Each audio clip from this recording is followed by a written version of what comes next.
Hi. Hey. Hello.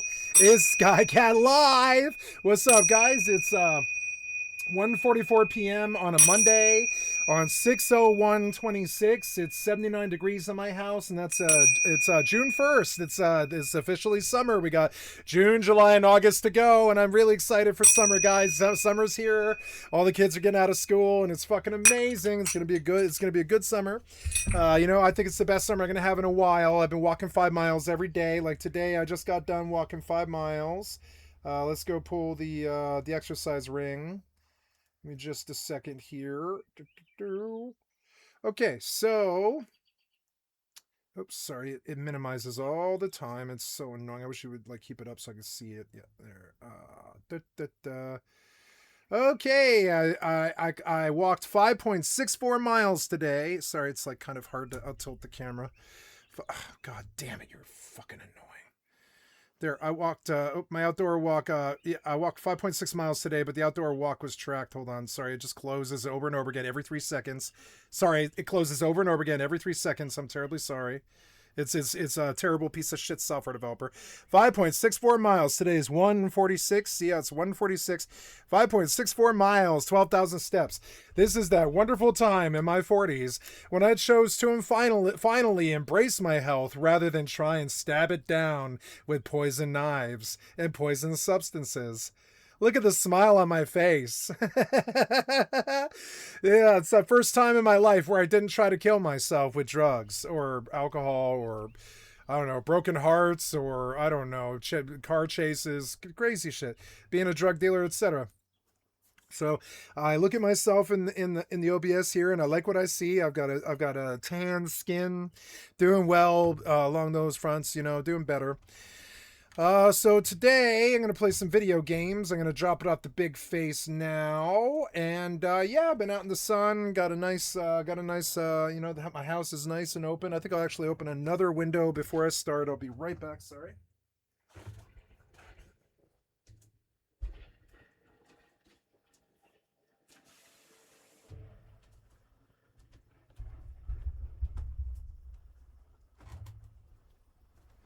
I got the magic stick.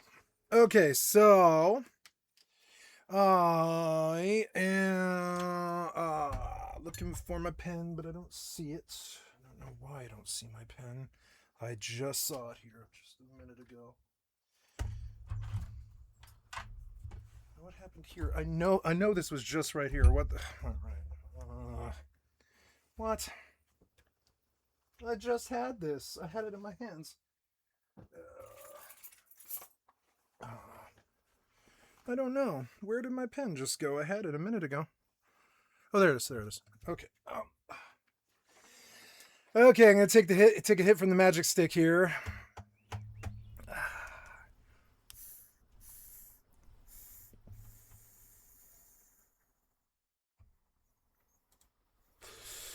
Today I will start with some 76 and some Eve. I'm just messing around with some catalyst stuff, getting ready to solve a problem. Now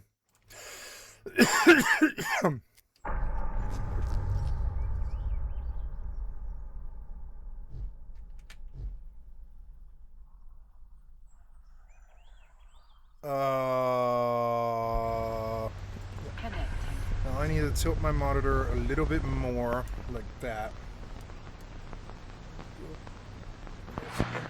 Thing. New mail, new contract. Auction, Lono, starting bid, one starting bid, place a bid, Lono, sync liaison. Yeah, what was this? It was starting bid is 1 million. Current bid is 2 million. 9 bids so far, and there's 6 days left. Yeah, we'll pay attention to this. Confirm the bid. Wrong reason. I need to be in sync liaison. I can't deal with it. So that's okay. New mail. Why won't you open my mail? You fucking idiot. There you go. And you say new mail. I don't think I do.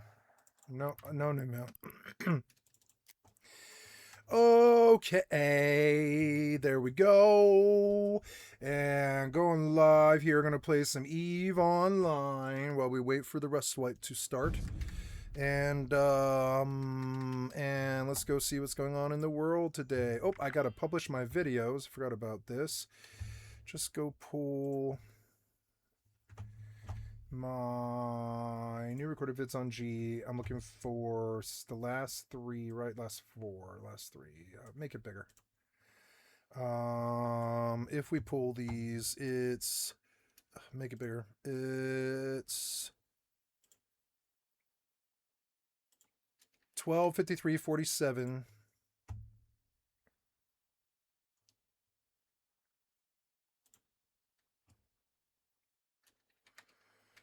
I will get in and listen to some Fallout music. I just want to get in to get my free item. Oops.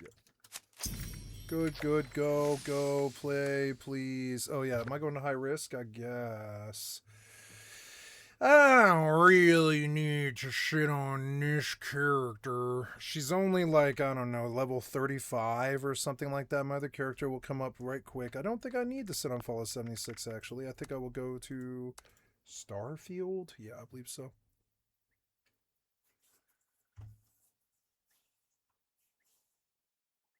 Starfield.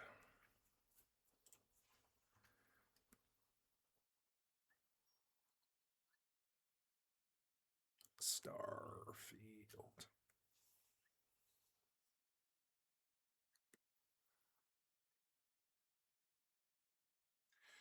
Yeah, I believe I'm playing Starfield today. And then, oh, look at my beautiful face. So now I will go and what am I doing? Oh yeah, I'm loading 76. There we go. And midweek deal on Ale and Tavern. Ale and Tail Tavern. Wow, Ale and Tail. Oh my god.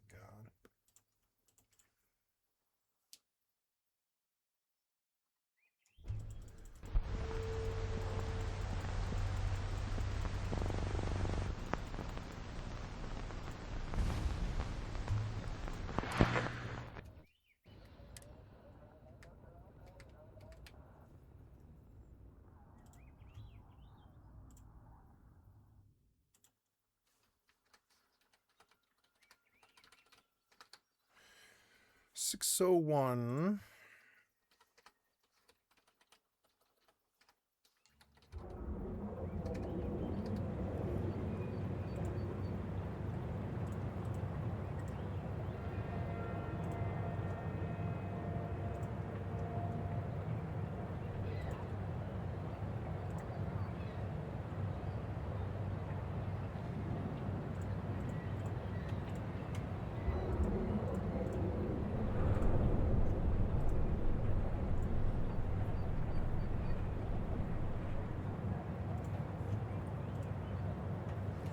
$16.53.50. I'm being a compunctional alcoholic at the fucking liquor store again in a video game. Okay, and this was part two, right? This was 16:53:50. Yep, that is correct. Part two, reuse. Part two. Good job. Great keybind. And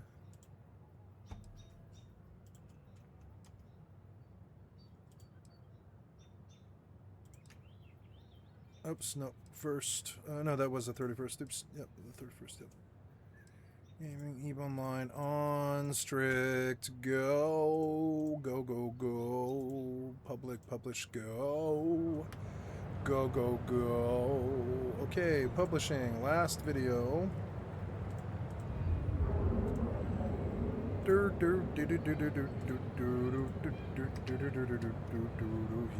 4 hours of my life.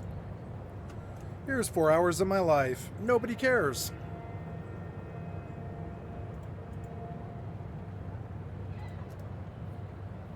Okay, going on, strict, go, next, public, publish, go. There we go. Okay, looking around. And, trying to see my thing.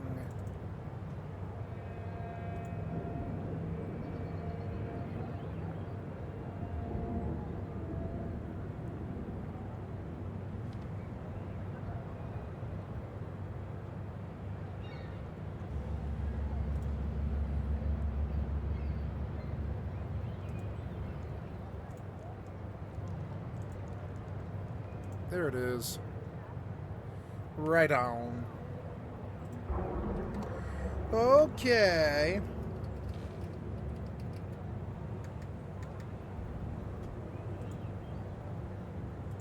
Okay.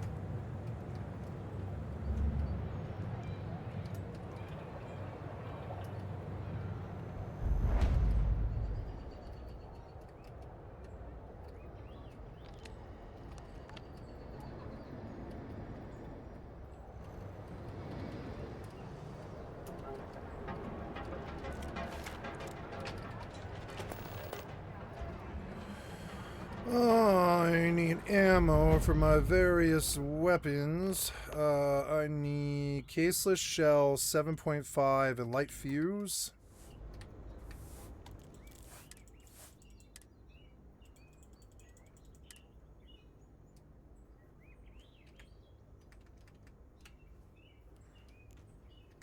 Oops.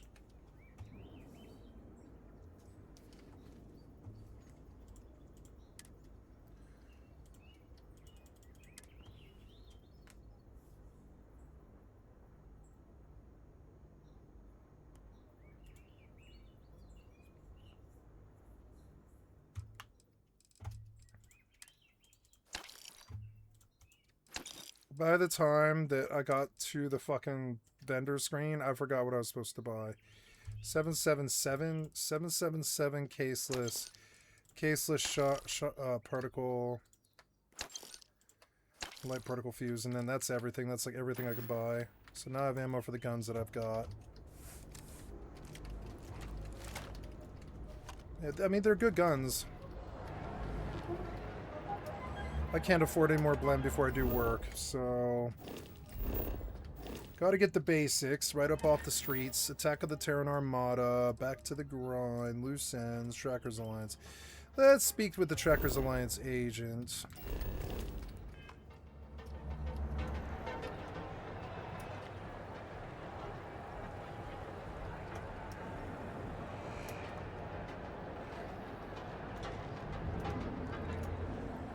That's the Freestar Rangers, is it? Let's see. Speak with the Trackers Alliance agent, which is probably out front. In the spaceport. Yeah, get out of my fucking way. Are you cross-eyed? You look cross-eyed. No, you're not cross-eyed. Just the way your eye went, you looked like it. I think I need one more little fan like that. Yeah, this little fan is great.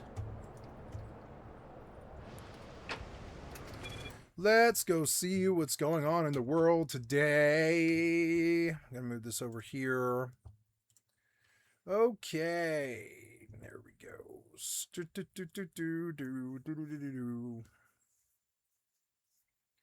How Nickelodeon betrayed SpongeBob's creator.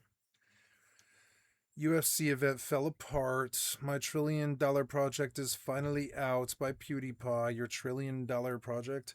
The bricks and minifigs scandal just got worse. So yeah, bricks and minifigs. I forgot about that. Yeah, the bricks and minifigs scandal. Yeah, I forgot about this. So bricks and minifigs. So the Van Halen incident on Jimmy Kimmel Live.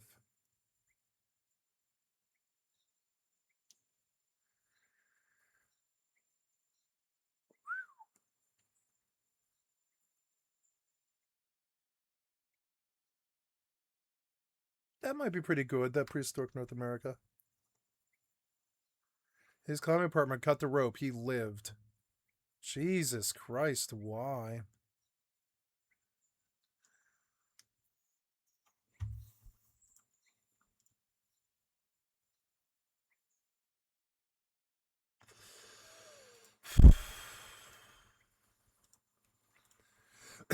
No, wait.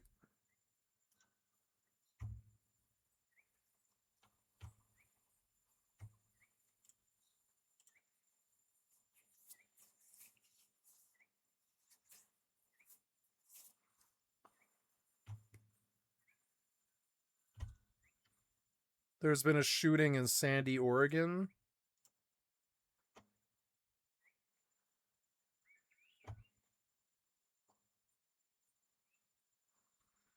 Roy Cohn, a 60 Minutes archive. That might be pretty good. Yes, gaming got worse on purpose. That's Jimmy the Giant. That's a good daily stuff. Yep, good daily allotment. I didn't get through all the stuff yesterday either. You know, I had a tab yesterday. Maybe we can go back to it. 7 tabs, 8 tabs. Isn't that it? I think that was it, actually. Just pull that one. Didn't you have... No, you had nothing in there. No.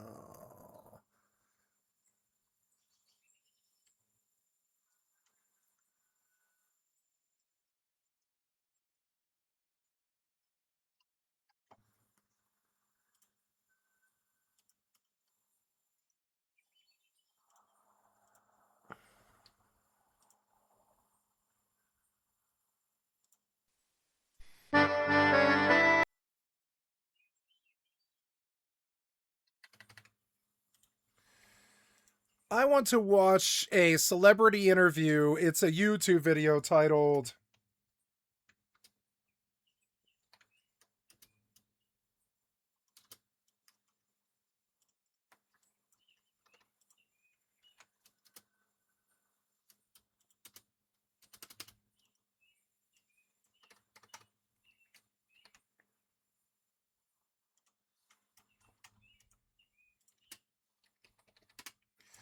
why won't you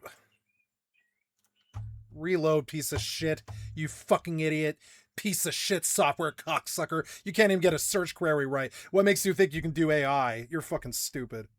Anyways.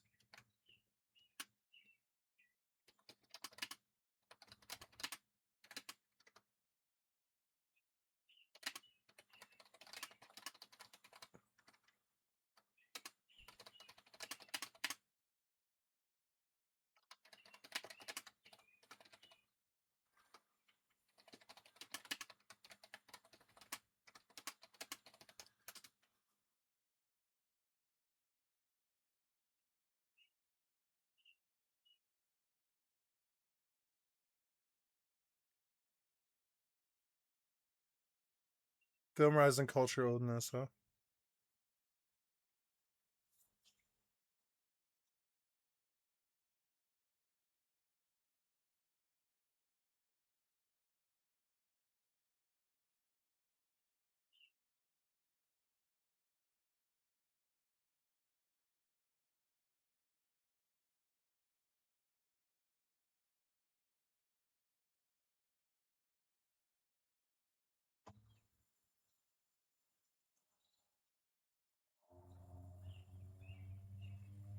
So I could always just play it and edit.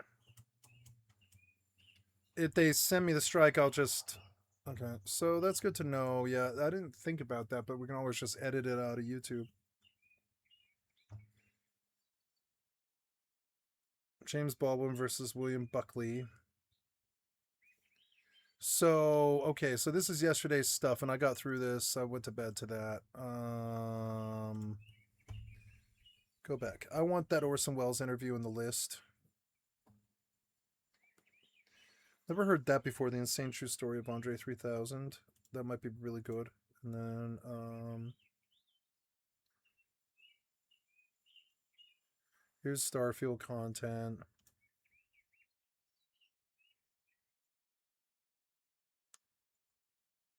Orson Welles, the Paris interview was really crazy, and I wanna watch it. I don't think I'll get through all this, but it's a good list. Save.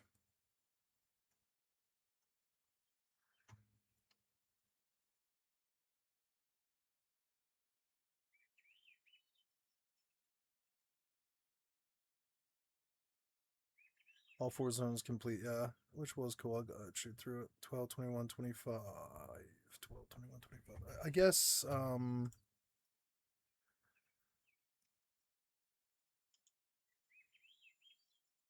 save to watch later. And then I can go back to these videos in a list. Yeah, I guess so. I can just start like compiling my list, I guess.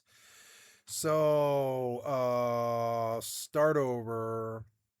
Start over. Don't drop me off Starfield.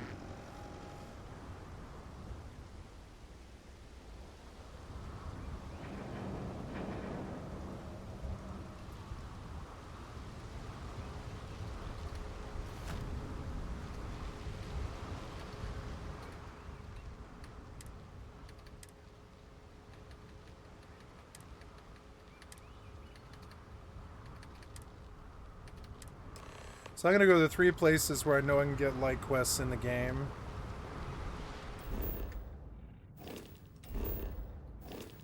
Took a bunch of them, didn't I? No, I haven't actually taken any on this playthrough. So, first place we go is Atlantis.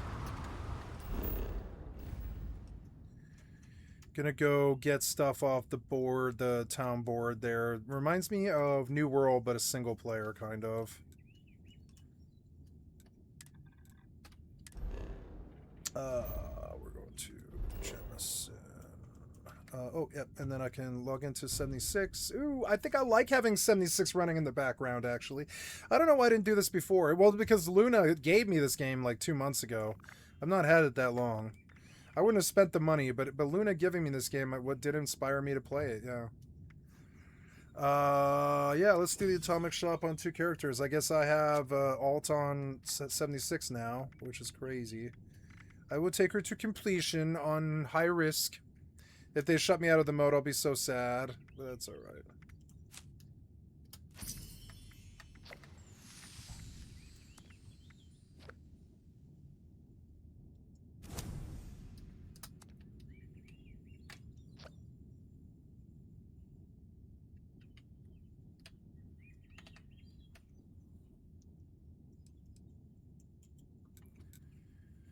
Go to distress signal location.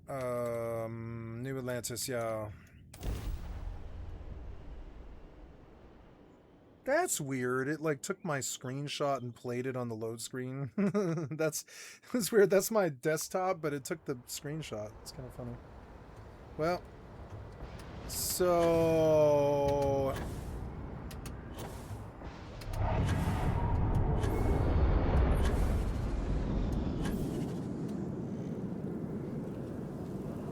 I'm going to the viewport to go to the mission board and take it all. Okay. Odd. Accept mission, yes. Yep. Okay, so that. And.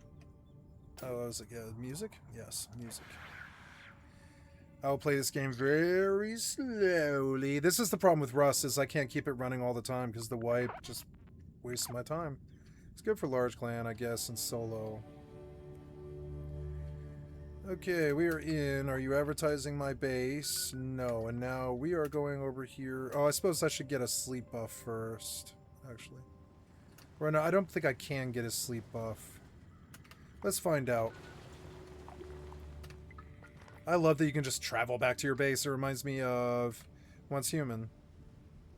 Or Once Human reminds me of 76, yeah. Why play Once Human if I can get 76 for free in the background all the time? It's a better game. So, let's see. I want to...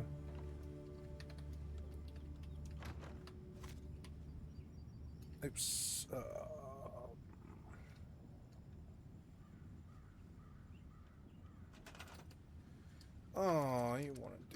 Resources. Bench. Do I have a bench? No, I don't have any benches because I don't have the aluminum, gears, or springs. I have one gear but no springs. Where's the best place to find springs? Okay, so this is the safest workflow. Upload the videos unlisted first, and then if they're like, we don't like this part of it, I just trim it out. Okay, so you're like suggesting a strategy, and this is what I've been doing, but only since they changed the way it works. But I've been running the checks before I publish, so I can just play the interview, and if they don't like it, they'll ask me to trim. They'll just ask me to trim it, right?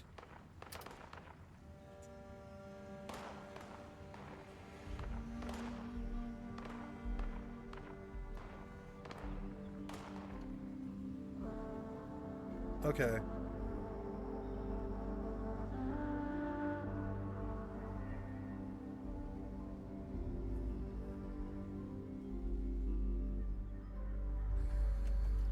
Okay, but okay, so but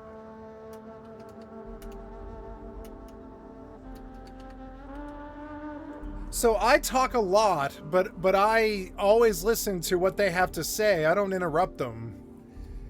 So sometimes I'm quiet for like, you know, 3 paragraphs while that person talks. Is that bad?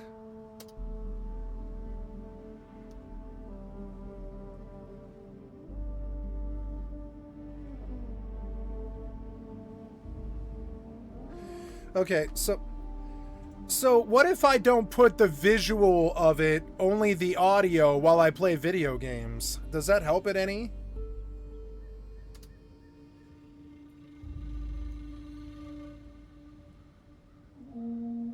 Visual bots are blinded. Bad news, audio bots are incredibly sharp. Logan playing over from Minnesota, we assume flicking a wheel on flag, will flag it. How to make the gameplay setup? We'll chop up the audio track, mix in your game audio, keep utilizing it. Oh, okay, so if I keep the Fallout music running all the time. Okay. Okay, so if I keep like the Fallout 76 suite running all the time on a free, you know, Xbox 76 account in the background, that's probably gonna blind, or not blind, but that'll throw the audio bots for a loop.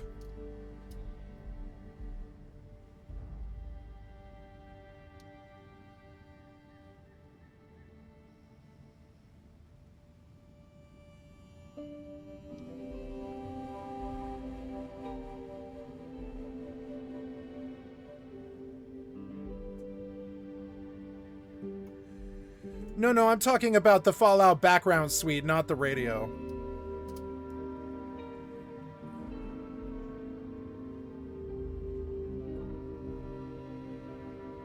It won't blind the audio scan. Look at digital.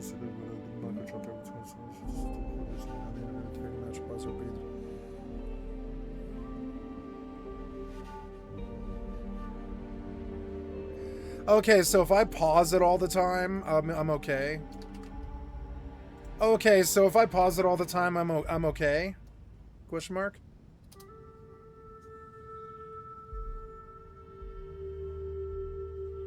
Oh, okay, the pauses are what's good, huh?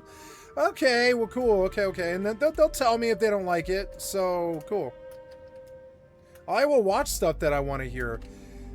Can I do this with television shows? Can I just pause television shows in the background and only play the audio? Like, I would love to have House MD running in the fucking background like I did all my life till I became a streamer. Can I do that while I just like play 76 and EVE Online and you know, Starfield all at the same time, and I have like lots of video game noise and a soundtrack going from 76, and I want the television in the background though.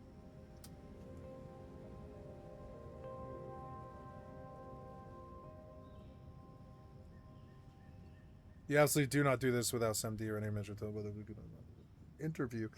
It's good to ruthless, okay, and it's good to fair use, trim tool nightmare.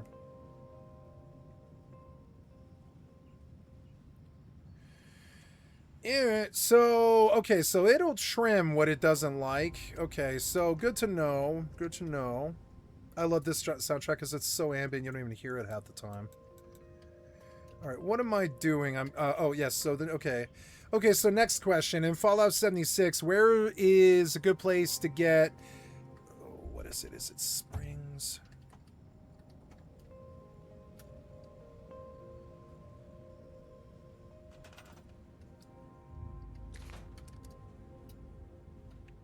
I want a level 3 lock. Yours in Springs.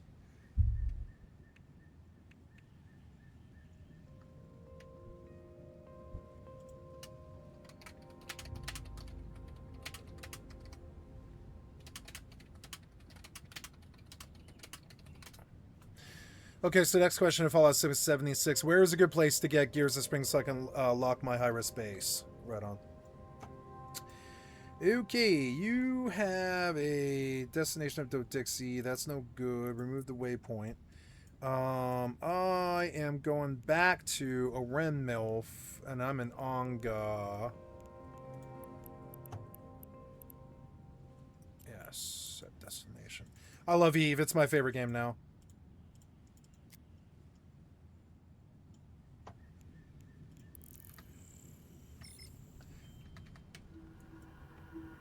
Sugar Grove. No, I'm level 3. I'm at the start of the game. Where do I go? Right outside Bunker 76.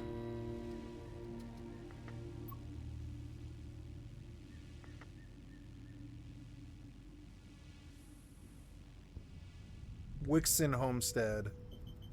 As you walk down the direct south stairs from 76, you'll see a small farm cluster directly in front of you. This is Wixon Homestead. Search the main house and the small barns. Look out for desk fans and adjustable wrenches or combination of wrenches. The Wayward and Overseer's camp. Inside the Wayward, look around for batter clipboards and telephones. Okay, so cool. I like that. That's a cool little survival chore. I am currently in 76, going to the viewport, which I did. Now we're going to Cheyenne to get... is there anything else I need to do here? Not really. I would like to buy the materials to make a bed, which I suppose I'm standing in an area where I can do that. I'm going to go do that. I need aluminum and iron to make beds. Oh yeah, and like fiber, I think, or something.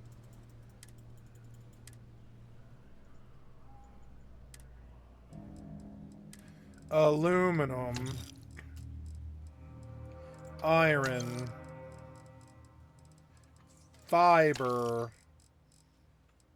What's the other one?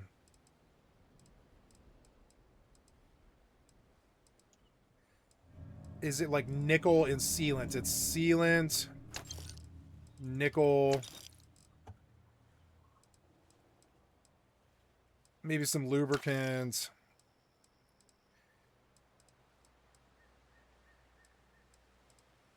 Maybe copper. I'm kind of getting broke here. I think that's everything. So I think that's everything. I think I can make a bed and some benches. That's the main thing. Okay, take me back to the ship. Okay, I want to lock my door so I don't have to deal with people right the fuck away. I'm gonna do 2 doors. I'll do an airlock. I'll do an airlock. Or actually, I'll do like 2 airlocks, and I'll do like, once you're in the base, you're safe, but I'll put like 3 doors between me and harassment. Yeah. Now, if they have a jetpack, they can get up, so I'll box the roof. So I'm looking for wood, and I'm doing this fresh meat. I'm gonna do fresh meat, and then I'm gonna go to the Wixon Homestead, which is... Oh, that's north of me, is it? Okay, the Wixon Homestead is actually north of me, is it? Oops.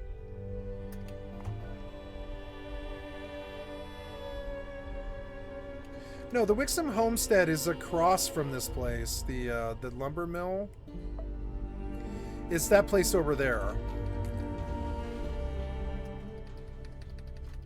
Oh, will you give me wood? Yeah, give me wood.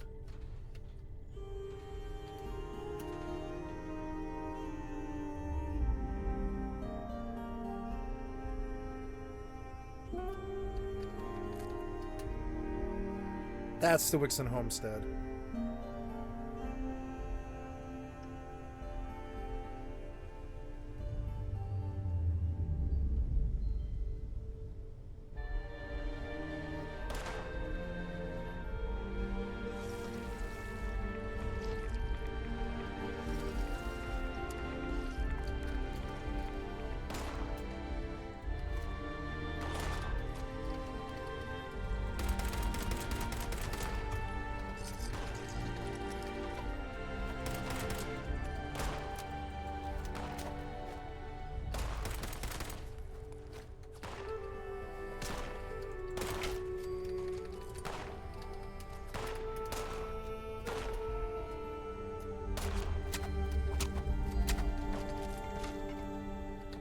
Ammo's free, so I'm just gonna use it. Oops.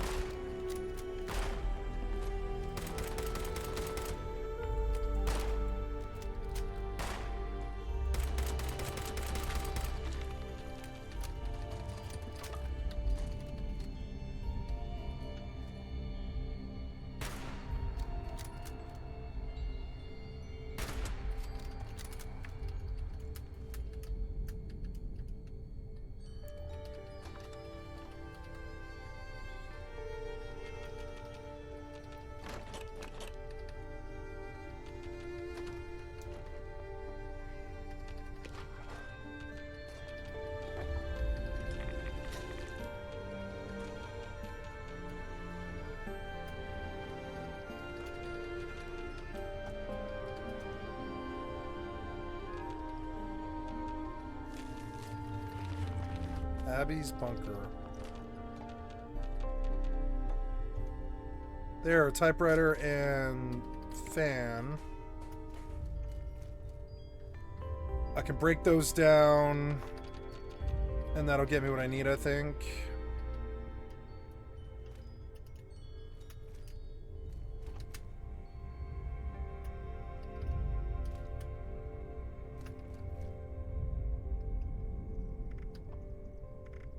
I need springs, 2 springs, and gears. I got 3 gears. Let's see if we can get something else. Wood scraps. Yeah, do break the rifle, yeah. Nice vicious receiver, that's good. Lead pipe.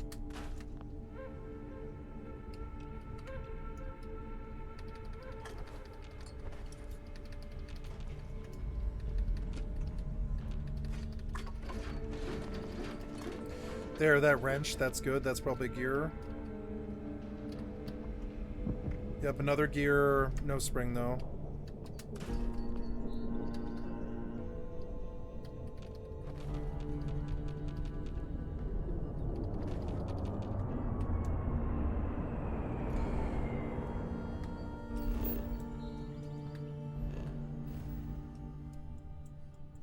Going to Cheyenne to get Trackers Alliance stuff.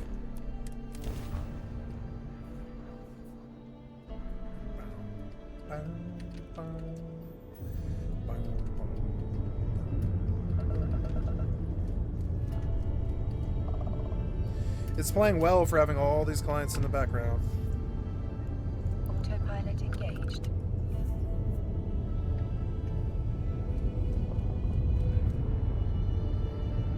Warping to Stargate. Warp drive active.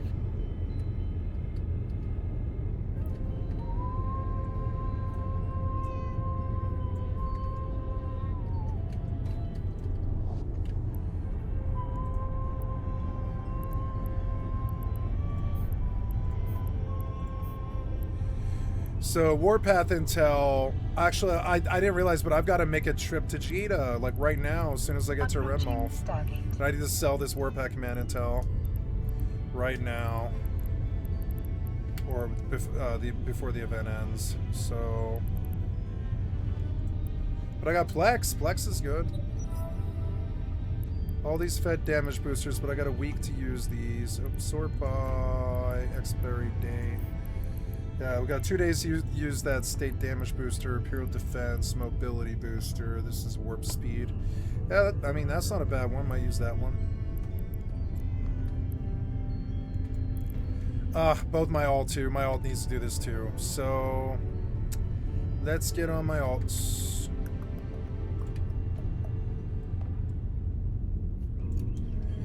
I love it. My life, my life consists of MMO chores and dailies and stuff that I have to do to keep my characters running like smoothly. It's like what my life is, and I fucking love it. I don't care. I love that shit. I always have loved that shit. That's what I'm living my life for. Number go up.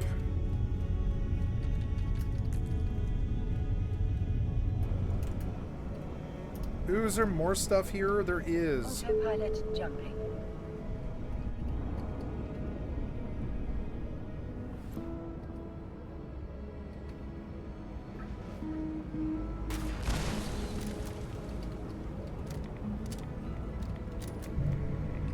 Warping to Stargate. drive active.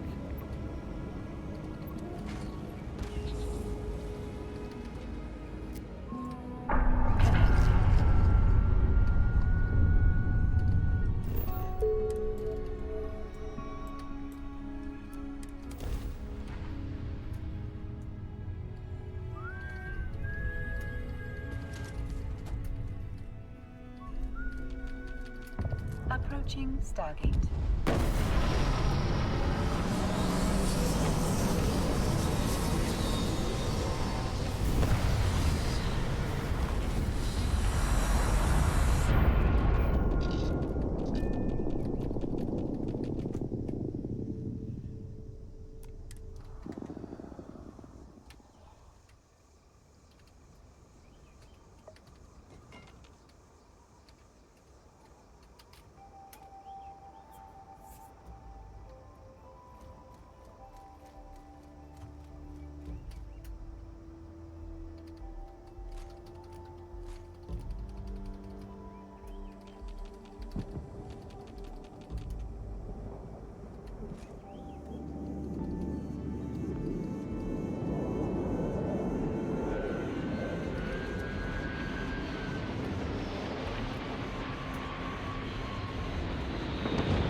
Looks so good in 240 hertz.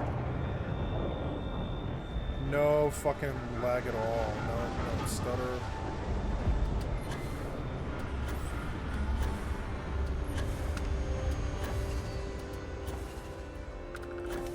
Autopilot jumping.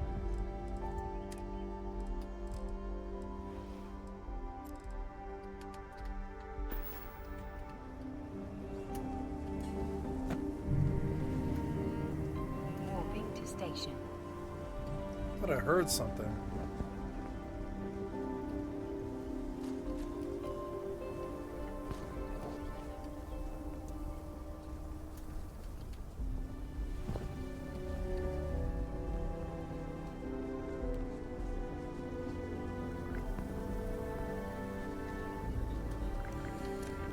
Yeah, I'm currently using 10mm 38-308. 10mm 38-308.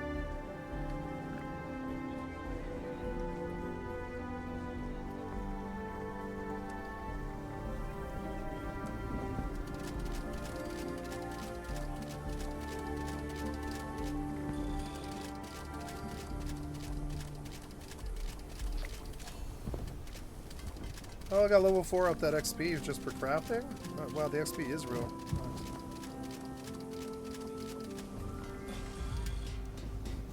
Level 4. You have an unopened perk pack. I love 76. I love it. Iron Stomach, Pharmacist, Serendipity, Can Do. Cool. Serendipity is a good one to pull right off the bat. No. I want, oh. Pick a perk, okay. No, I don't need those. I'll take Action Girl.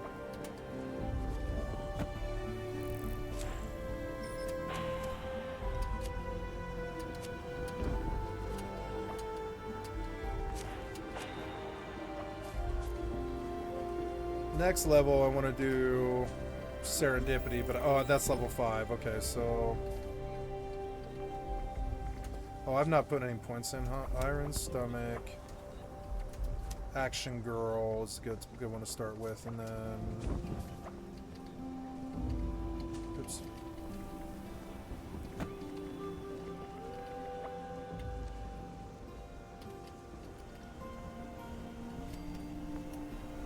Did I do this entire place? Oh, there's something.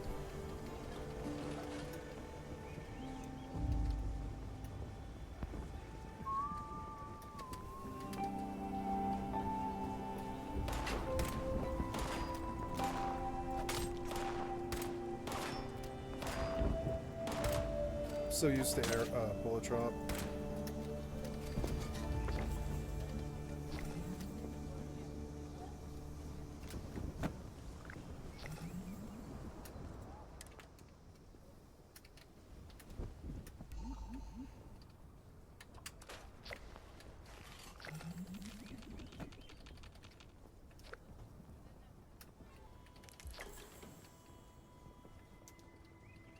Scrap a board game.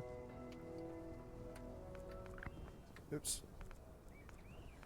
30 tickets now. Bloody space helmet, huh? Okay. And a bloody spacesuit.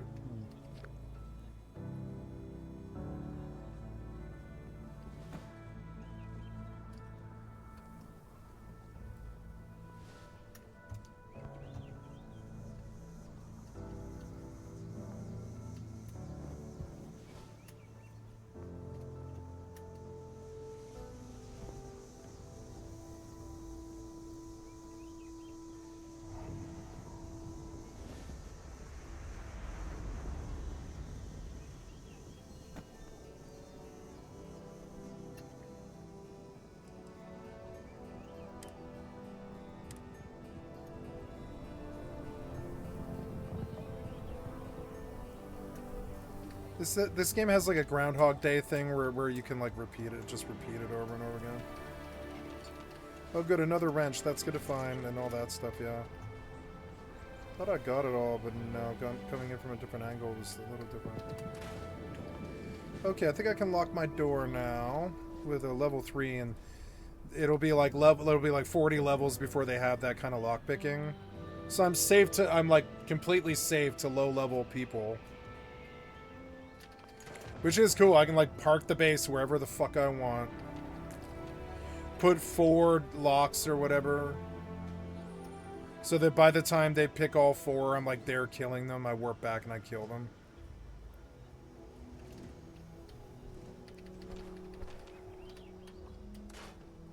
Acid, fertilizer.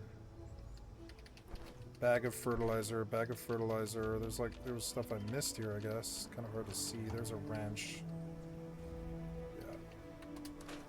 Okay, so that was good stuff. Jump me back. Maybe I have enough now. The black face is so dumb.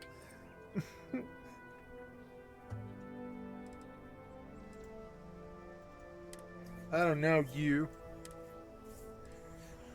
I should eat something, but I'm not hungry. Maybe something to drink, actually, is what I want. I'm a bit thirsty. Be right back. Oh, I did have some pepperoni. Oh, sniff.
Time to kill all these people and rob Galbank. I don't have any people to judge me either.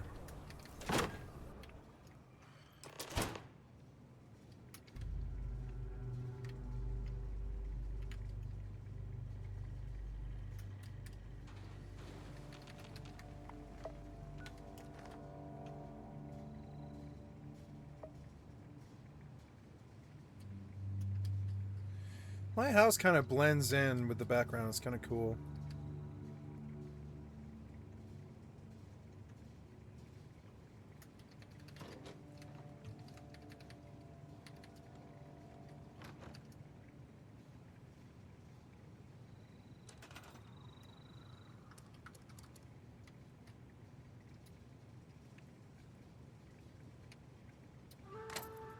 Good, now my door is locked. I'm gonna lock the one upstairs too.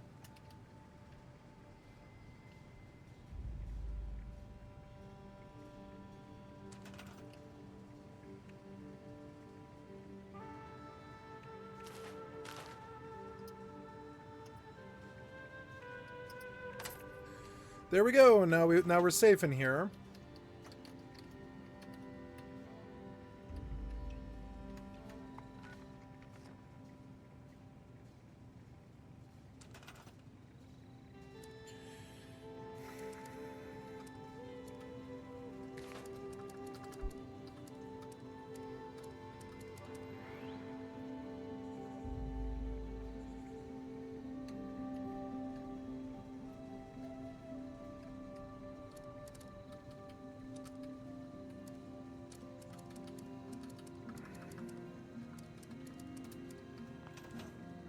Oops.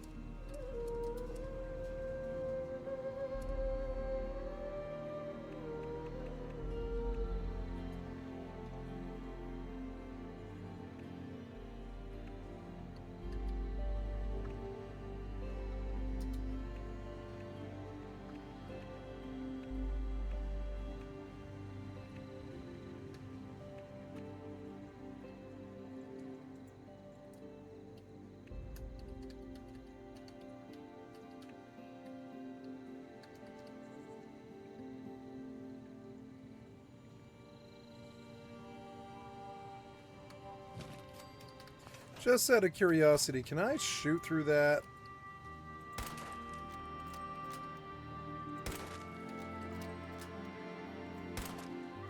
It appears I can.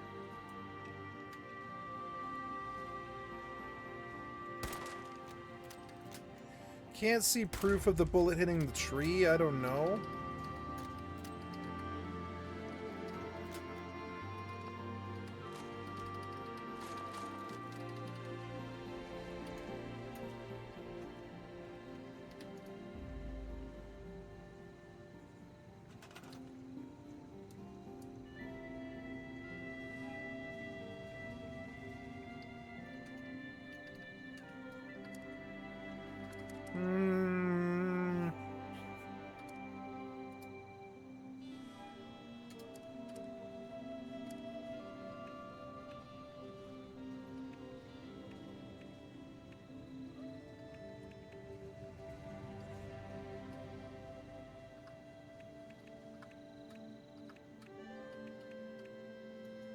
What's that thing?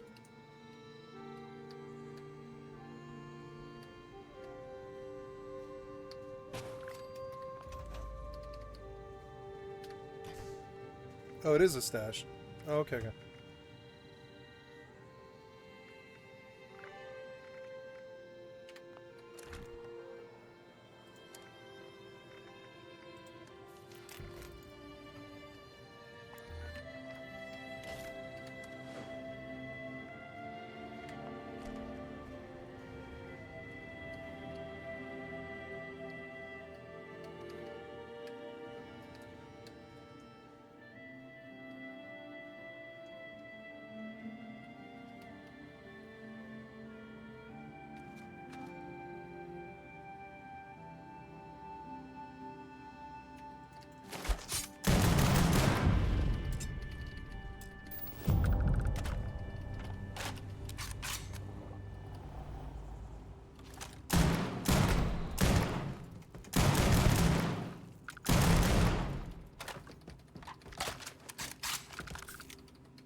Wait, that was a Bridger?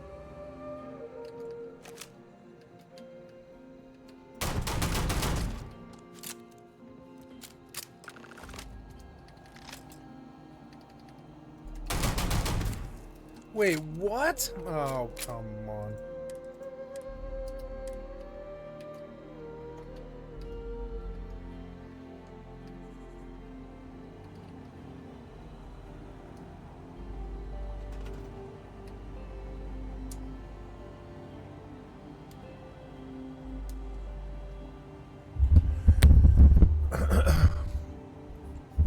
Bring it closer to me where it doesn't block my TV. I'm gonna tilt this a little bit and bring it more like that. Yeah. Maybe we can get this like down where it's not so in the shot. And straighten this.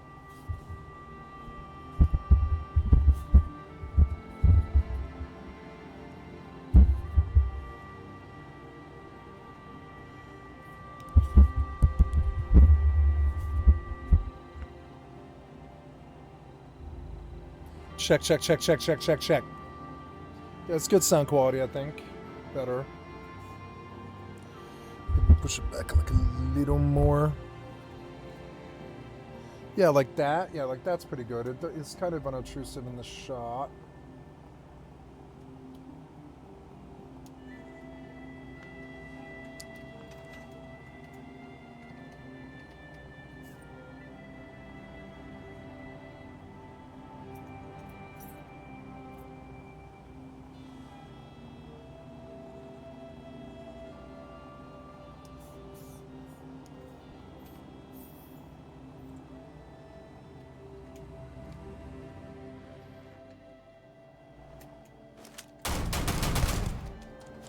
Wait, this gun fires hella fast. Like, wait, this gun fires super fast. What's with that? This gun never fired this fast. Binary trigger.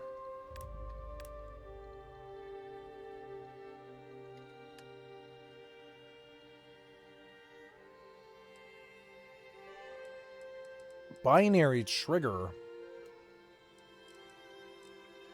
Well, this is a good Razorback. Nice.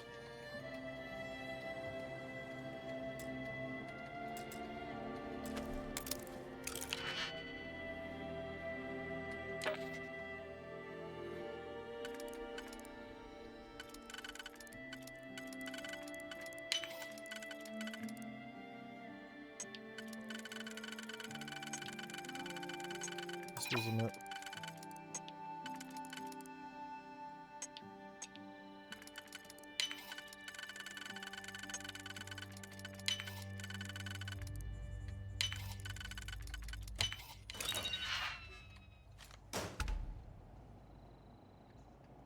The owner caught me stealing. Yeah, but I don't care about that.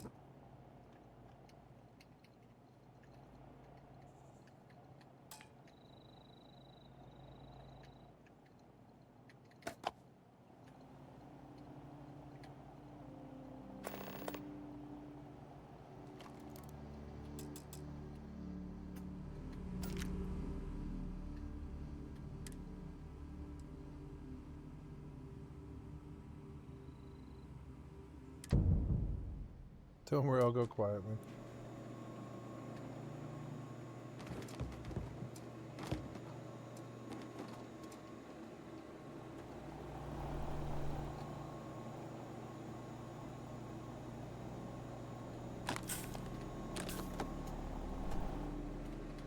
Cops.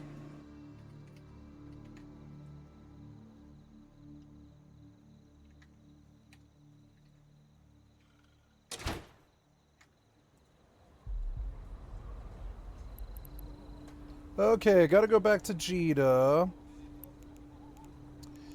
I'm in Jita, and I have to inspect my unclaimed items and make sure that I have everything. And then...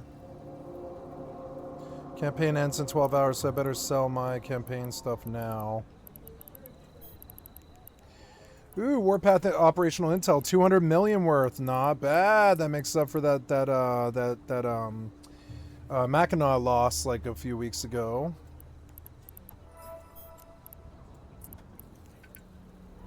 sis. Time to stand up.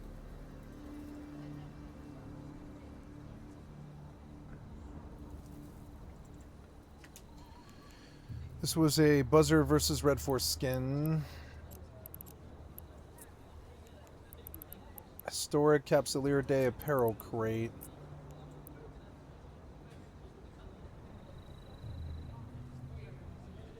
Capsuleer Days men's shirt or whatever. All this stuff I just want to contract to my main, but I don't know. Yeah, I'll just wait until it stacks up further. Okay, that was everything I think I have to do with the event. Oh yeah, this Gnosis and the Apotheosis. So there's 12 hours left to get to the end. Warpath Command Intel. I don't know. I could maybe make that, but it would be kind of hard. It would be hard. It would take a couple of days. The Plex would be nice, the 50 Plex. But I don't know what I could do AFK to even make that happen. Mine's 60,000 crocoite or plagioclase. Maybe I can earn it through that. That's what I'll go do. I'll go out and like a I will go out in a Pioneer. I will mine plagioclase.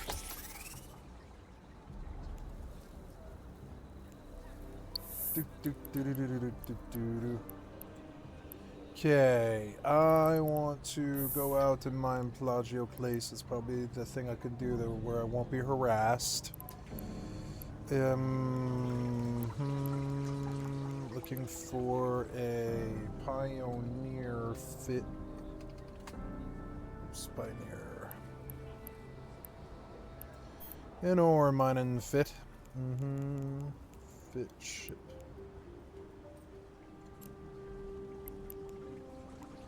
Bye all. What the hell is that sound?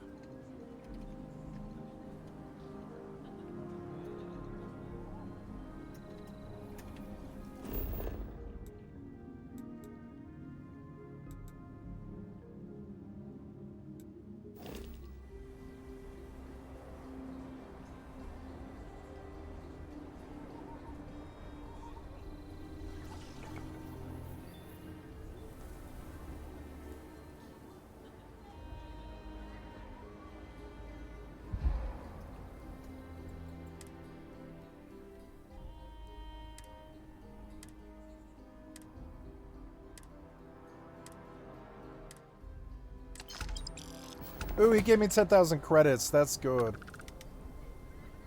Oh, I need Digipix. Sell me Digipix, I'm out.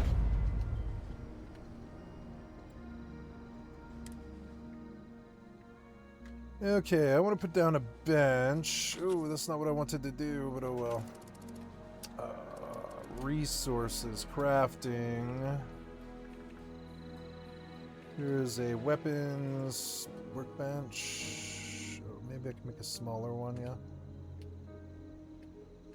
Oh no, I'm out of screws, I guess. Yeah, when I made the locks, I guess it took screws, huh? That sucks. Really?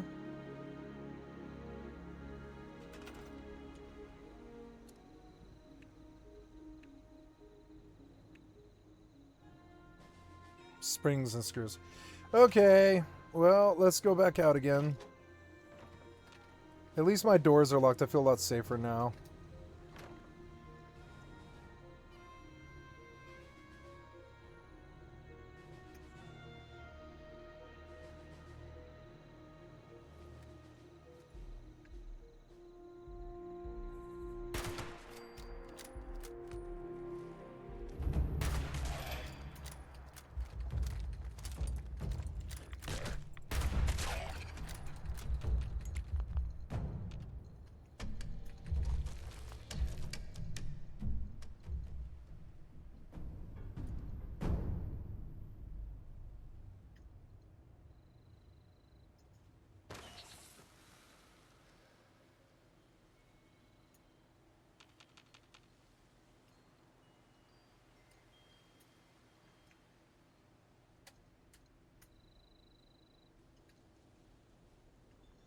Wait, are the silos like a thing? Can you go inside the silos? Oh, it looks like you can... Oh, I know. I don't think so. Okay, the silos are not a thing.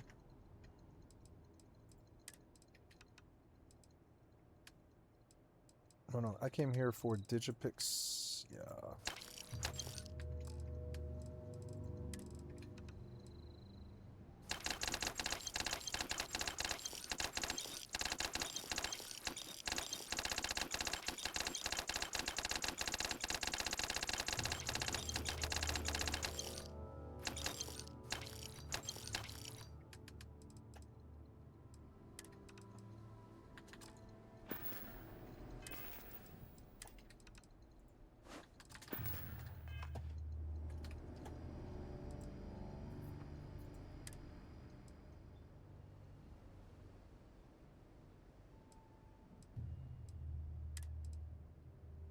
Ooh, I have a new spacesuit. Oh no, he has a spacesuit. He has a spacesuit.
Autopilot engaged.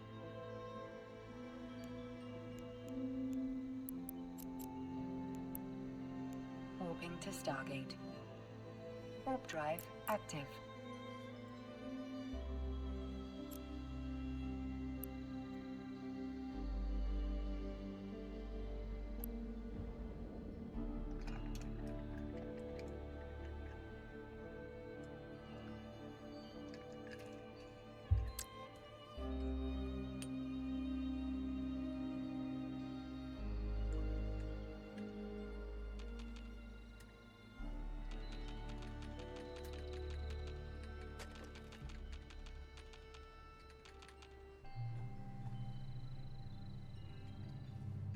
Approaching Stargate.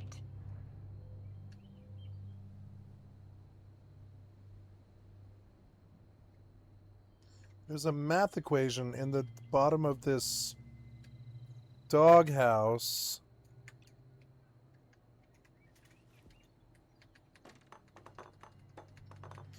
And some test tubes. It's why?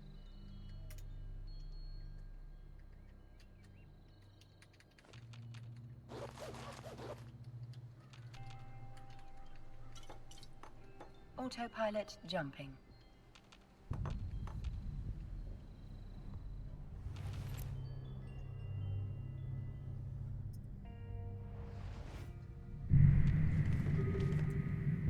Warping to Stargate. Warp drive active.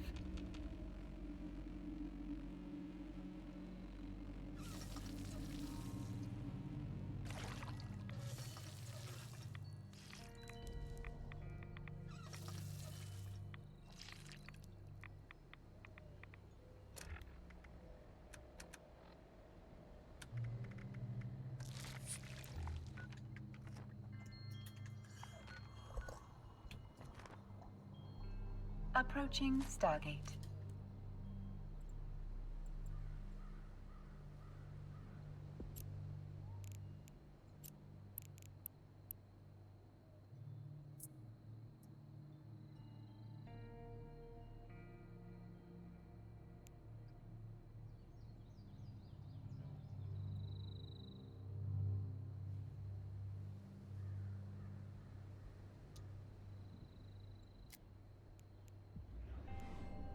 Autopilot jumping.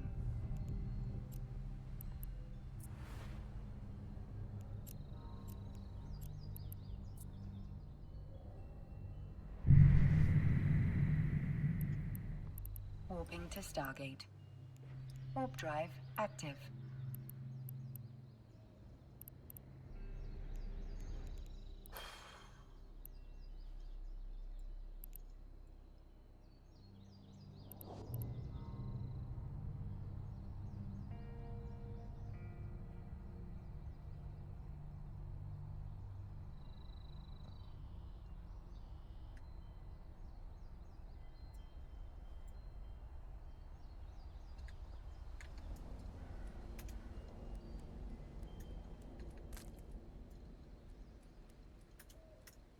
Approaching Stargate.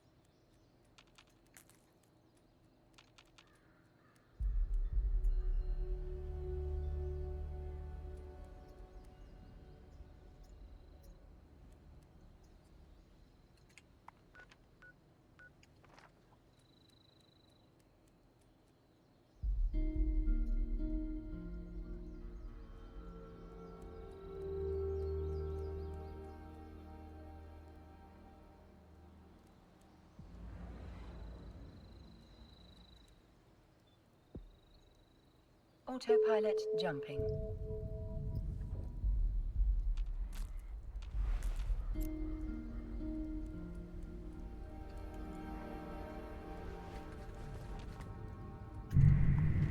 Warping to Stargate.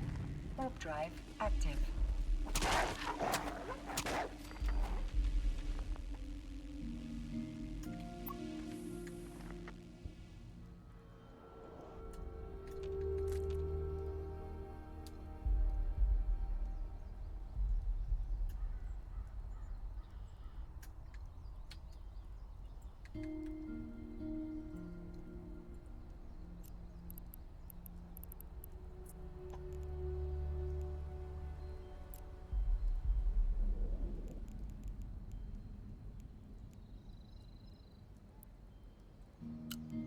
Approaching Stargate.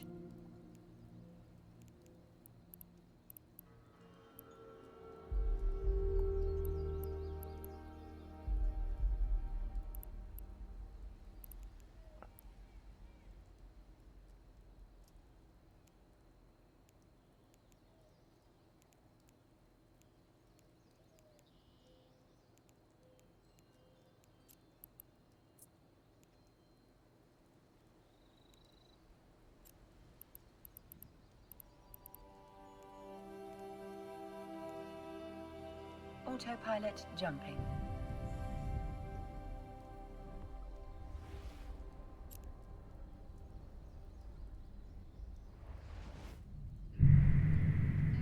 Oh, I guess I could contract her stuff. I guess I want to send her back to Gita and have her do it for me.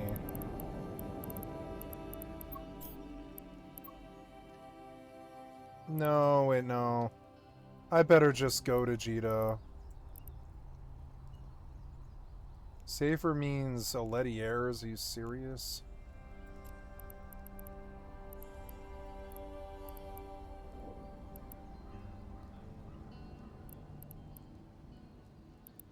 Approaching jumps station. Through O2 and IN Orsta.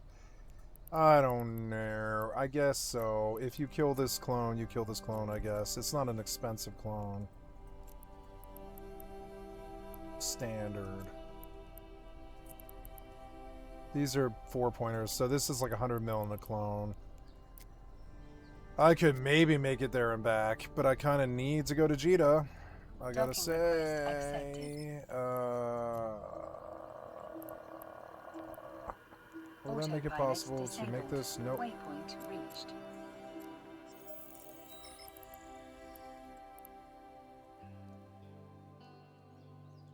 Okay, well, I'm just gonna go off in an ibis in the hopes that nobody kills me in low sec or whatever, which seems kind of insane. 17 jumps isn't that bad. I do need to make it back to Gita and forth and such. I could wait 2 hours and do it then, I suppose.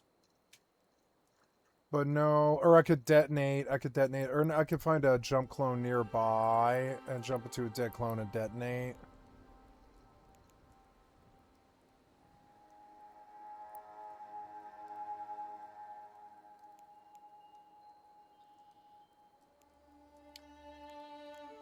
I've had this be a problem before. I think I'll just try it. I'll just come back. It's fine.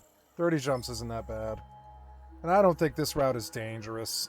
At least I don't think anyways.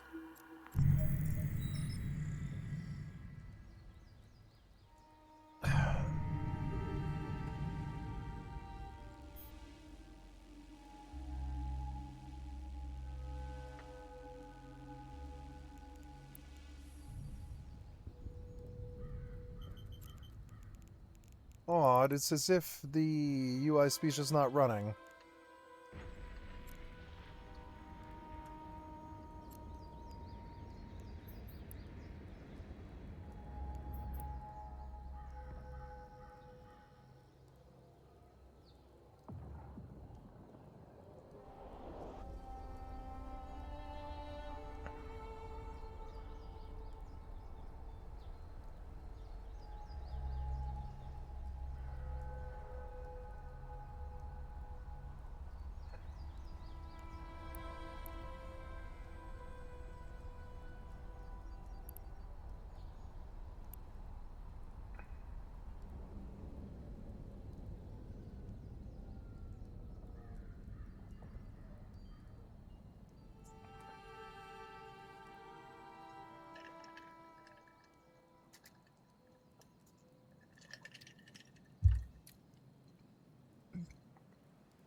Oops.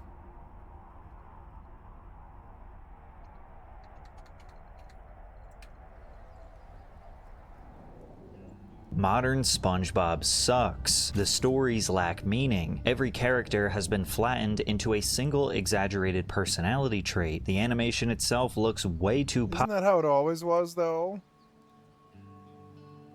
polished, and the endless amount of spin-offs are just plain disrespectful. Nickelodeon has squeezed every last doubloon they possibly can out of that sponge. And no, it's not just because we grew up. The decline of SpongeBob SquarePants can be traced back to one specific moment in 2005, because the creator of the show, Steven Hillenburg, never wanted the show to continue after season 3. But once Hillenburg stepped away, and especially after his death, the network transformed SpongeBob into a content machine that totally ignores the vision and the soul of its original creator. Am I really gonna defile this grave for money?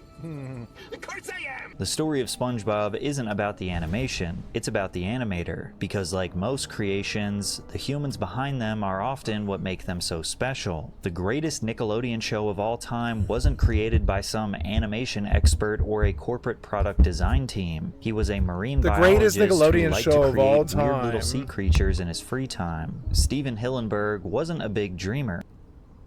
Greatest Nickelodeon show of all time. Hard. Clarissa explains it all.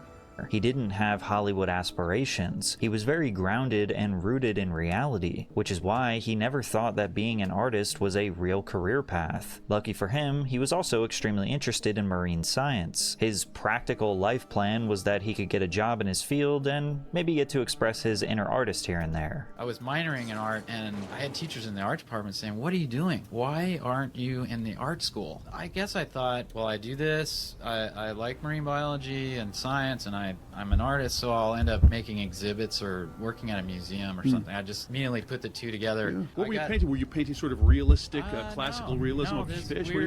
These weird, surreal landscapes. Okay. Yeah, with humans. After college, Steve got a job at the Ocean Institute in California. He enjoyed teaching children about marine life around Dana Point, where he spent a lot of his time studying invertebrates in coastal tide pools, which consisted of aquatic animals without backbones like starfish, crabs, octopi, and the sea sponge. One day, Steve's boss asked him if he could use his artistic skills to make a comic book project for incoming children. I came up with this idea of doing this comic book called The Intertidal Zone, and it starred basically all these invertebrate sea creatures from the tide pools in Southern California, such as sea star, barnacles, shore crabs, and actually the host was a sponge named Bob, but not like SpongeBob. He was a natural-looking sponge. Steve didn't realize it then, but he just casually made the blueprint for one of the most successful cartoons of all time. After that, for years, he contemplated pursuing a career in art because all of his free time went to creating sculptures, drawings, and even films.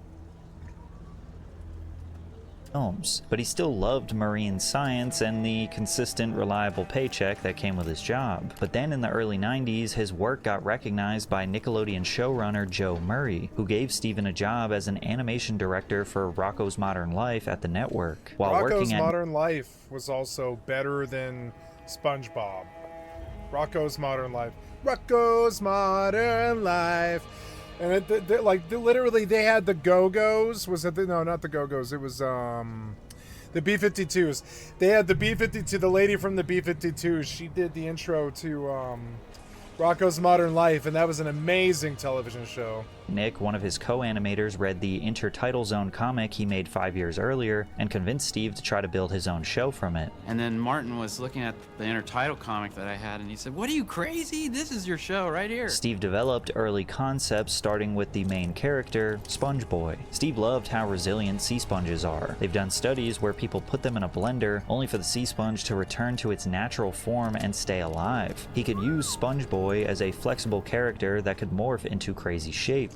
But he felt that it would be funnier if he resembled a kitchen sponge rather than an actual sea sponge, hence the square shape. Now, Steve wanted this character to be an adult, but to have a childlike innocence, no hate in his heart, and oftentimes no adult logic to prevent him from getting into silly situations. I would say the show is really about not losing your childlike sense in life. After they learned SpongeBoy was already copyrighted, he chose the name SpongeBob SquarePants. And what's incredible is how much every single detail in the show was intentionally inspired by his marine science background. What is he living in a pineapple? Why is he living in a pineapple? And then, first of all, my logic was, you know, it's Hawaiiana. The pineapple in some cultures represents friendship. Like in England, I think you'll see a door knocker. It's all over because that meant welcome. Yeah, it makes sense that he would live in the pineapple, right? Because he's friendly. Every aspect of the show was loosely logical and funny at the same time. SpongeBob's closest friend is a starfish named Patrick Star, who is the dumbest character of the show because actual starfish don't have I don't know, I thought SpongeBob was dumber. brains. The owner of the Krusty Krab and SpongeBob's boss, Mr. Krabs, was based on the manager of a Maine seafood restaurant where Steve worked as a teenager. Mr. Krabs' entire identity surrounds his obsession with money and exploiting his workers and customers for profit. He's what people would call a bottom feeder, and crabs in real life feed on things at the bottom of the ocean. Sandy Cheeks is a squirrel from Texas who wears an astronaut suit that keeps her alive underwater. It was Steve's I attempt thought at that was such a cool idea. making a strong female character that Strong embodied female the character! adventurer's spirit during the space missions to the moon overseen from Houston. Squidward Tentacles is actually Steve Hillenburg's way of joking about the other half of his real-life personality. He's a pretentious, aspiring artist, a mediocre band geek, and his name doesn't match his octopus body, representing the internal confusion with his own artistic identity. Squidward's his name, but he's an octopus. I like the round head, but Squidward is funnier than Octoboy. Squidward is this curmudgeon, snotty, aloof, a wannabe artist. In a way, Squidward is the guy I can identify with most. See, Squid belongs to some of those music societies, right? The clarinet, undersea clarinet society. Yeah, he's into interpretive dance and any kind of snobbery incorporated he would be into. Subscribes to Fancy Living Digest. Anything that SpongeBob's not into, Squidward's probably into. Steve got to be as creative and absurd as possible while creating his own show, and yet everything is there for a reason. While SpongeBob lives in a friendly pineapple, Squidward lives in an Easter Island head that plays on his big-headed ambitions. Patrick is an idiot who literally lives under a rock. Mr. Krabs runs a restaurant shaped like a giant lobster trap, along with living at home with his whale daughter, Pearl, in an anchor. Plankton owns the Chum Bucket restaurant that is always empty. Chum in real life is bait made out of dead fish to attract sharks. Since Plankton's potential customers are all fish, they probably don't want to partake in I feel like you're explaining SpongeBob to me and I don't need it. cannibalism. Sandy lives in a dome under the sea, inverting the phrase fish out of water to a mammal out of the air, and the town they live in is called Bikini Bottom. Most of us think about a bathing suit, however, it is also a dark humor reference to the Bikini Atoll nuclear site, which Yeah. Bikini Bottom. It also is a sexual reference to Bikini Bottom. is located It's what our life is all about. in the real-world country of the Marshall Islands. 67 nuclear weapons tests were carried out from Bikini 1946 to Atoll. 1958, including the explosion of This was the start of Hiroshima. And the worst American fuck up of all time! It's what happens when right-wingers get out of fucking control and drop bombs without the public's permission. Hiroshima, Nagasaki. the first H-bomb. I personally love this detail because if there were Ah, yes, the greatest American fuck up. The atom bomb. The greatest American fuck up. talking sea creatures in a town in the ocean, it probably would have happened after nuclear radiation mutated all the living organisms. All of this is to say that Steve was arguably more of a pure artist than most traditional animators, and it's the loose logic that turns a good cartoon into a great cartoon. And even though Steve wasn't the most confident guy in the world, he knew he had a great idea, and he fought Nickelodeon hard to keep his idea from being destroyed. At the beginning, people give you notes and you have to fight back. It was new show, and no one knows if a new show will work. Nick had decided it didn't want any more animal shows and wanted stories with kids, like Hey Arnold. They actually wanted to make Arnold Under the Sea and make SpongeBob a child. I said, no, that's not the show. In fact, Hillenburg almost walked out and refused to work with Nickelodeon until they came to a compromise. SpongeBob would go to school like a child, but it would be a boat driving school for young adults taught by a character named Mrs. Puff. And although the fandom now loves Mrs. Puff, this is the harsh reality of working with a corporation. You have to make concessions for the sake of making your bosses and executives happy, which is something that Hillenburg would grow extremely tired of in the coming years. But creating the animated world is only half the battle. Steve now needed the right voice actors to bring these characters to life. He chose Tom Kenny, who voiced Heifer in Rocko's Modern Life, for SpongeBob's voice. Tom later admitted that SpongeBob's high-pitched voice was inspired by a real-life little person who was angry about being typecast as an elf. There was one guy at the audition,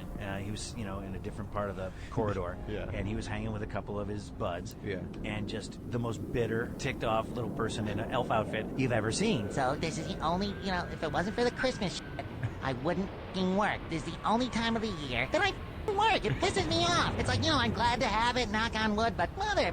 it's like... And I was just like, wow. And I told Steve Hillenburg that story. Years go by. And he remembered that story. I'd totally even forgotten the story because it was something that happened to you on a day, and then you tell people that you run into that day, and then you kind of forget about it. And he said, remember that guy? So that's kind of where SpongeBob came from, sort of like a munchkin, like a... without the negativity. Tom was the perfect voice for the role, and Hillenburg somehow managed to assemble a ton of underrated voice actors who gave each character an iconic vocal identity. You play Plankton? Kaboom! Larry, the lobster. Hey, I also play Fred. My leg! No, never! I'm on Team Krabs for life. A team? Ooh, pick me! We're out of Krabby Patties right now. Well, Plankton, like a reheated Krabby Patty, you've been foiled again. I'll have 2 Krabby Patties, extra ketchup, extra mustard, and hold the mayo. Prioritizing the art style over traditional storytelling, filling the cast with bizarre characters, and making the tone intentionally chaotic sounded like a disaster for a new kids show. To Nickelodeon executives, SpongeBob probably looked less like the future of children's television. I like SpongeBob. I've never watched it. But the times that I've seen it on television, I catch an episode here and there, with my friends. Usually it's Sunday morning or something, you catch an episode of SpongeBob just comes on, or somebody puts one on. And I've seen 5 or 6 episodes, I think, and I have a high opinion of the show. More like an unmarketable experiment, but it was quite creative. Steve didn't. And I like the water. I like all the settings around the water, and water's cool, care. I was definitely interested in when I was young, I wanted to be a marine biologist like him. Making a world that was different to anything on the air and to what had existed before. It was also to do with my interest in the ocean and background as a marine biologist, and I was conscious of creating something that I wanted to be my own. The SpongeBob SquarePants universe was the result of one guy's deeply personal creative vision, which ironically was about to make these corporate suits filthy rich. In 1999, SpongeBob SquarePants debuted on Nickelodeon and was an instant success. The pilot was called Help Wanted, along with 2 other sister episodes or episodes within an episode called Reef Blower and Tea at the Tree Dome. And right away, it was clear that the show wasn't following the traditional rules of another animated series. For starters, Steve chose to introduce Bikini Bottom in a French accent. The reason behind the voice came from a French Jacques Cousteau oceanographer, Jacques Cousteau, who was the first person on TV to inspire Hillenburg to be a marine biologist. Yes. One of my favorite movies of all time is The Life Aquatic with Steve Zissou. Here we see Bikini Bottom. Do the inmates get Glocks? Teeming with life. Home of one of my favorite creatures. They're not inmates. Do the interns get Glocks? Excuse me. Do the interns get Glocks? SpongeBob SquarePants. Good job. Yes, of course he lives in a pineapple, you silly. And even for an animated show, SpongeBob was surprisingly colorful. The entire landscape was painted in light blues and greens with fine sand and rays of light all over to simulate the feeling of being underwater. But once again, if anything was beautiful or deep, it also came with something absurd to balance it out, like how the Hawaiian t-shirt flowers in the sky and sand looked like how they were drawn by a little kid, or how I love that stuff. buildings in the backgrounds always looked like massive. Yeah, he had his own little touch, just like Invader Zim, or there's a bunch. Yonan Vasquez was like that. Pieces of coral made out of metal. SpongeBob had the world's loudest foghorn alarm clock to make sure he was awake at the same time every day. I can't stand that. Oh. He had a pet sea snail named Gary that was always annoyed and meowed like a cat. He had a closet Meow. I love the cat snail. That was my favorite character, the cat snail. full of these same I exact love the cat snail. It was like meow, and it's like, why is that snail meowing? And that was so. I love the cat snail. SquarePants outfits. Instead of lifting weights, he lifted stuffed animals to show he was. I remember I watched the first season, I think, or something. I think I did watch like a few episodes of the first season. I was like, I feel like I'm missing out on some show that everybody else is enjoying, and I did give it a swing, but it was like, this is it's too much of a kid's show, you know, too basic. When I was a kid, I would have loved it. But it was after my time. It wasn't before my time, it was after my time. Oh, I'm just full-blown stealing right here. Did I catch beef? I don't know. Yeah. So now I have to go out and get more springs and stuff so I can put benches down in the space.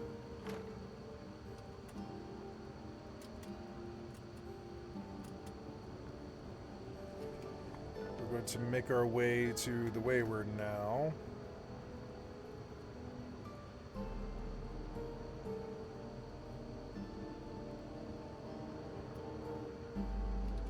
Did I get a level?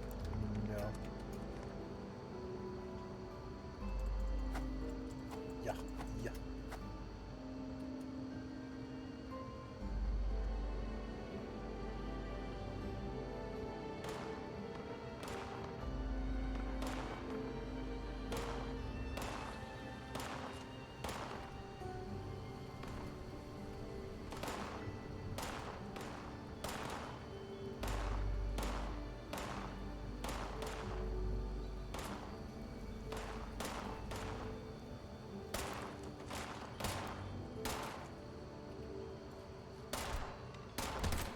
What are we shooting at?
Extremely ambitious, but adorably innocent. He hyped himself up, saying his signature catchphrase, "I'm ready," and his neighborhood friend Patrick popped out from his rock to support SpongeBob in his quest to live his lifelong dream to be a fry cook at the Krusty Krab. Additionally, most animated shows at the time were drawn on model, meaning they stuck to a fixed style guide to maintain consistency from frame to frame. However, SpongeBob SquarePants was created using off-model animation, meaning that every time you looked at SpongeBob, he was never exactly exactly the same. His tie could be smaller, his face could be longer, his teeth could be bigger, but most importantly, his body and face was essentially elastic, so he could be stretched and transformed to literally wear his emotions, which meant that the writers didn't just have to rely on dialogue to tell their story or prove their point. They could visually tell stories by changing SpongeBob's physical form. And beyond off-model, Hillenburg's SpongeBob wasn't afraid to use really impressive sketching and painting to add drama to the scene. For example, yeah, there was a whole Ren and Stimpy style going on because he was hugely influenced by Ren and Stimpy. I think we all kind of were.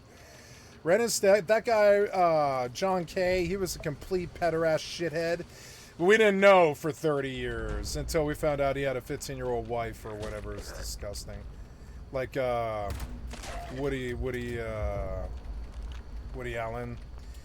And yeah, he's just a terrible pederast, and I can't believe that Ren and Stimpy creator is as evil as he is.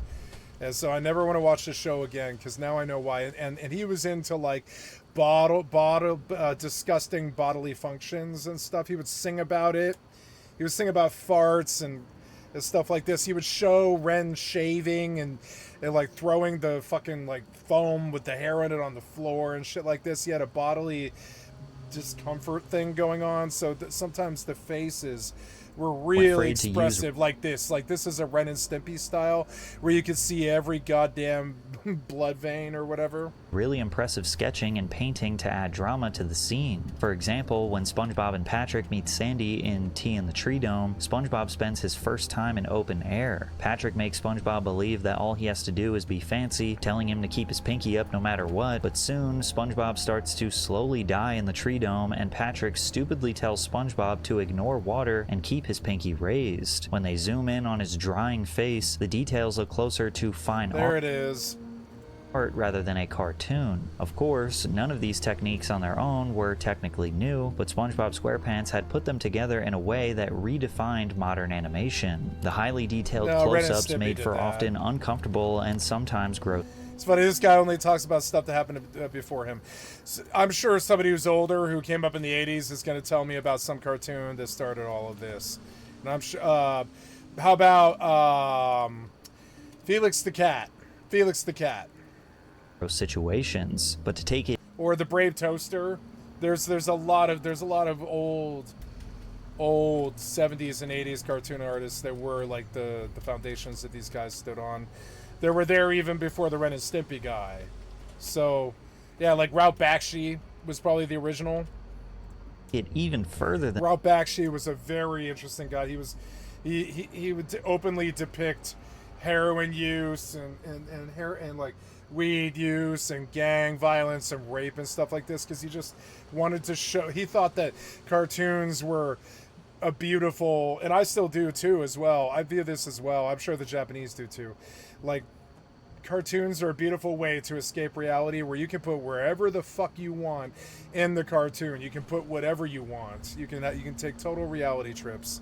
Than that, Hillenburg's team also had no trouble using real-life people as plot devices whenever they thought it was ridiculously funny. In a Season 2 Christmas special called Christmas Who, we're introduced to Tom Kenny dressed in a pirate's costume named Patchy the Pirate, with a parrot puppet named Potty. He'd be depicted as SpongeBob's #1 fan and become a major host in any SpongeBob specials. Or another strange episode where a man dressed up in a That's the actual cartoonist. gorilla costume pops into frame, tries to kill Sandy and Patrick, rips SpongeBob in half, and gave nightmares to children around the world. Oh, why did you do that? Best kid show ever. As if it What? Oh, come on. I don't know. That was gorilla costume pops into frame, tries to kill Sandy and Patrick, rips SpongeBob in half, and gave nightmares to children around the world. Best kid show ever. As if it He gave nightmares to kids around the world.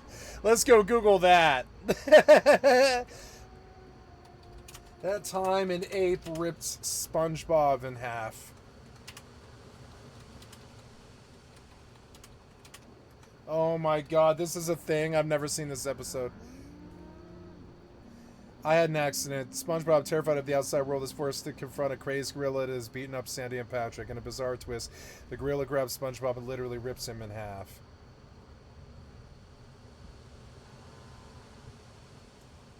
But is now terrified of gorillas.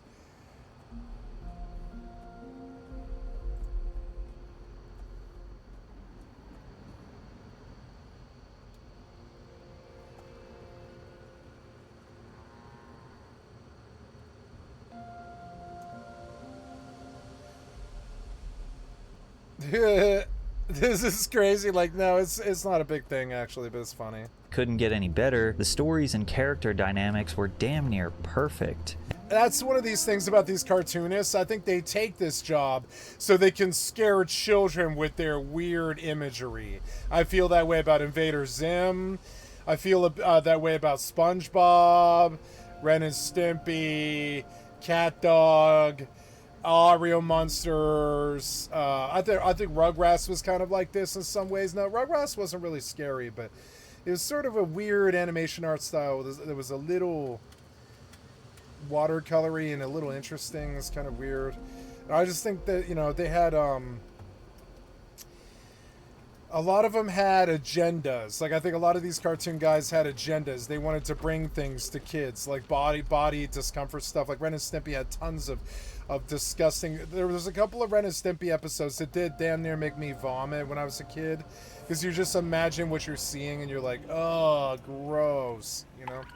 There was hairballs and stuff like that in Ren and Stimpy that make me sick. They were constantly shaving each other and like and stuff. It was just weird. There was like weird body discomfort stuff in Ren and Stimpy that I think was pushing the line. I think in some ways Invader Zim was almost a horror cartoon, because it's like the aliens are coming to Earth. They want to invade the Earth. It's like a preteen thing. The alien lives down the street from you, and his house is like some kind of crazy spacecraft that folds up and like hides itself, and it has laser detectors on the lawn, and like and it goes to school with you, and it's only there to study you, and that's that weird kid from across the room. And that's who the weird kid is across the room. He's like an alien that's been put there by the Urquan or whatever they were called. I forget the name of what their thing was, the Urquan Empire or whatever it was. And it was kind of a horror story. There was a couple of really dark parts where Dib damn near dies doing like X-Files stuff, trying to. I think Yona Vasquez was really making fun of David Duchovny quite a bit, because he brought Dib in, who was like the David Duchovny X-Files type who discovered that Zim was an alien, and Dib several times dies throughout the whole seasons and everything. Like Dib almost dies a couple of times because he's just like chasing the alien all the time, and bad stuff happens to him all the time, and it's actually really funny. But it was this thing about kind of futility, that the aliens are going to have their way anyways if they want. There was a lot of dark cosmic horror in Invader Zim, and I didn't think it was appropriately a kid's show initially. But as an adult, I fucking loved Invader Zim. I love how it makes you feel. It has such spidery thoughts all the time.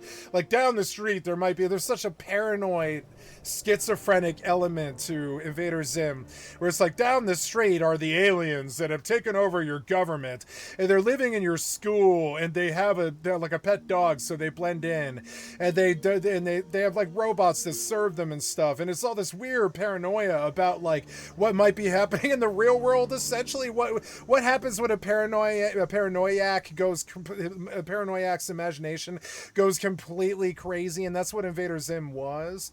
And I don't think it's a kid's show. I frankly never did. I didn't think Ren and Stimpy was. Eventually, Ren and Stimpy was brought to was it Maxim or whatever? Like they were brought to the Maxim channel or whatever it was. I forget what channel it was, but it was like the male channel. And they're like, here's an adult version of Ren and Stimpy with all that body discomfort stuff that they couldn't show you on Nickelodeon when you were a child. We thought it was going to blow up, but it didn't. And then we found out that the guy who made Ren and Stimpy was a terrible pederast, and they replaced him with somebody else, and it wasn't going to work. And it was just weird. The whole trip was weird. And that was another one. Ren and Stimpy was there was elements of Ren and Stimpy. There's a couple of times the Ren and Stimpy addresses death. Like I'm fairly sure that the cartoonist's father died or something. So there's a couple of times of Ren and Stimpy that still sort of make me cry even thinking about them. When they have kind of like a Lonesome Valley sort of, you're going to the Death Valley now and passing away, kind of like sadness to them, where like there's like some cartoon characters like kind of espousing their desire to just not be there anymore and stuff. And it was too dark. It was like too dark. It was like too dark. It did explore a lot of adult stuff, like SpongeBob did.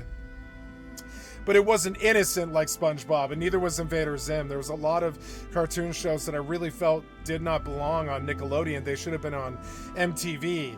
Like Aeon Flux was super fucking good. I loved the original Aeon Flux. I watched it over and over and over again. I must have seen it like 20 or 30 times. Aeon Flux fucking changed me. I thought I could be Aeon Flux. I was like, I don't need to be a spy for some American government or some such. I could just protect my own interests and play spy games, spy versus spy, with all the piece of shit American government establishment, CIA spook tools. And that's what Aeon Flux was. It was like a cool female badass spy that really has the most amazing body and the most amazing mind. It has a silenced pistol and a dream and a G-string, and she's just like there in the future, going up against, what's his name? I forget the name. Was his Frederick or something like that? I forget the name of the bad guy in Aeon Flux, but he was fucking terrible, and he runs like all of the universe, and you find out later that he's been smuggling in drugs from the aliens to get the kids addicted to dope and stuff like this. There's all this terrible stuff that he's doing. I think the best show that straddled this line was Samurai Jack. Like I still feel, and I've said this to people before, if you want to raise your kids the right way, show them the first episode of Samurai Jack, and you'll understand that all cultures are extremely important for mankind to exist and continue forward, and they all must exist in balance, and they all bring something to the table, and you can be knowledgeable about all of them and be a much more balanced person and defeat evil, which is Aku. And and I think the show that best straddled the whole adult thing, like the whole adult content thing, was Samurai Jack, which was like, Samurai Jack goes to battle with the terrible personification of evil, Satan basically, but in Japan it would have been called Aku. And Aku has taken reign over all of the cities in the world and is selling dope to all the kids and is like filling the clubs with techno music and sex and stuff, and there's all this weird shit that's supposed to be going on, drugs, and there's like all these demons that he's summoned to the earth, and the main thing about Aku is he's there to plague and bother every other culture that's there. Like, even sometimes Samurai Jack wanders across really alienated people, like there's like dogs that are archaeologists, and he's like, look how silly you are, you're dogs who are archaeologists who dress up like Sherlock Holmes. And that's not how specific the communities get. But even then, Aku shows up in the dog psychologist communities and sends these terrible metal beetles that plague them and burn them and kill them and torture them and take them as a prize, essentially, and slaves and stuff. Slavery is a really common thing, and in Samurai Jack is Aku just wants to turn the entire world into a slave to build his crazy pleasure palace of like his ballroom or whatever, his crazy ballroom pleasure palace, like Biff Tannen's pleasure palace or Donald Trump's ballroom and stuff. That's the personification of evil. They want to take all the world's money so they can just stuff it into some ballroom or some casino or something like that. It's disgusting. It's evil. And that was Aku. And so Samurai Jack really straddled this line, and there was a lot of cool Zelda stuff in it, like take the sword, fight the fucking demon, fight Ganon or whatever. And there was cool old templates of hero stuff in Samurai Jack, and it's my favorite one out of all of these ones. But it did straddle some adult things that really I don't think were appropriate for kids. Like, for instance, in season 6, there was a rave scene where all these fucking rave dancers are just freaking out. And then the samurai shows up, and he's looking for Aku, but he's also looking for this girl that he's in love with. And the DJ, she's like, hello, Samurai Jack, and she throws up an S, and then she begins to teach him that a whole generation has been taught by him to be samurai and to have honor and grace and eloquence. And and I thought that in a way it's still to adults. Those things are above those things are kind of above the average child's view. Now, it's good to make children shoot for the stars, to shoot for the stars. It's good to make them do it, but I don't think a child should be worried about Aku taking over the world. I thought it was still too dark. Maybe I'm a bit of a censor at heart. I don't believe in censorship in the real world, that I won't take anybody to task for anything that they want to say. But I do believe in exposing children to really dark, heartless stuff like Aku, or even Darth Vader. I think Darth Vader was a little too dark for kids, honestly. Like when he chops off Luke Skywalker's hand. I saw Luke Skywalker get his hand chopped off when I was 7. And I still think about that sometimes and what it did to my psyche to understand that violence like that existed at such a young age. But yeah, we watched Star Wars when I was like 7. And I watched Darth Vader chop off Luke Skywalker's goddamn hand. That fucked me up, man. I was like 7. I was like, that's okay to see that kind of violence? And they were like, no, but it happens, you know? My parents are like, no, but it happens.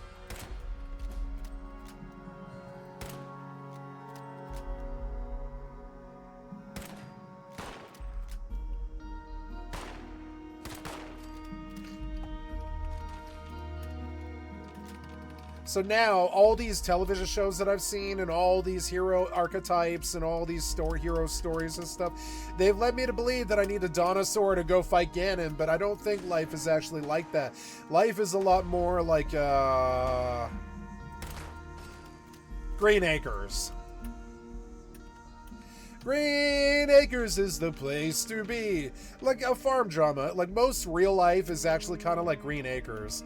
That would be a much better show. Or like Pollyanna. Or Serendipity. Or Anne with an E. That's how real life is. Real life is not dark alien forces sneaking into your school and spying on you, trying to take over the world and shit like that. That's not appropriate for kids, in my opinion. SpongeBob did not straddle that inappropriate line. SpongeBob did not push that, you know, and I did have a lot of respect for them. You know, it was a good TV show that I have a very stellar opinion of. It seems like everyone in Bikini Bottom sees SpongeBob as a fool or pitiful man-child character. Everybody thinks that he's a rube, but he's the only happy person there. I can relate. Like Squidward, Mr. Krabs, and Plankton see his hopeful perspective as a weakness and try. Everybody thinks I'm a fool, but I'm the only happy person in this whole community. I know I am. I know gamers are extremely unhappy people, and like I don't know. I don't know, man. I'm just not. I'm an angry person, but I'm not an unhappy person. You know what I'm saying? Try to exploit it for their own personal gain. But to Hillenberg, he said the premise for the show is that innocence prevails, which I don't think it always does in real life. And this is demonstrated constantly with his interactions with Squidward, with the first being jellyfishing, where SpongeBob and Patrick invite Squidward Innocence prevails. I've never heard it said so simply.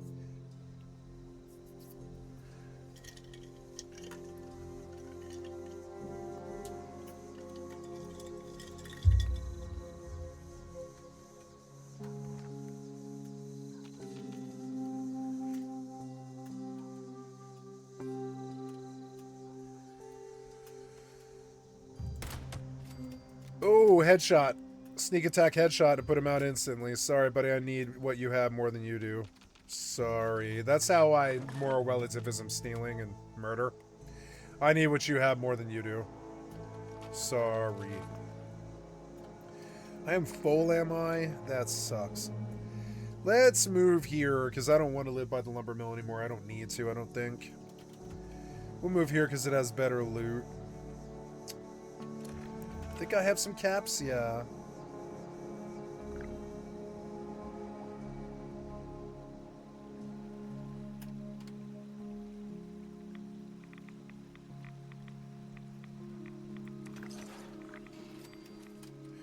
Oh, I did not blueprint that house.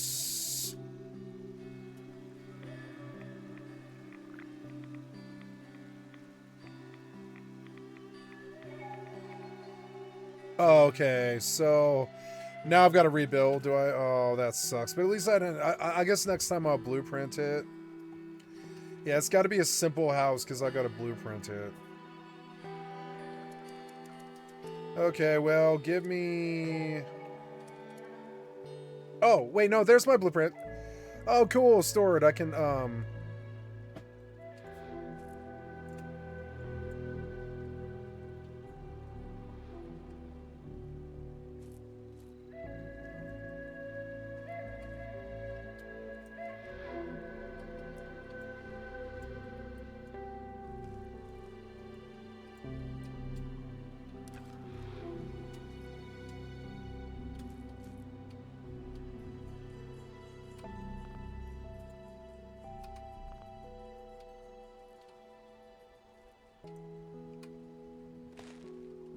There's my house.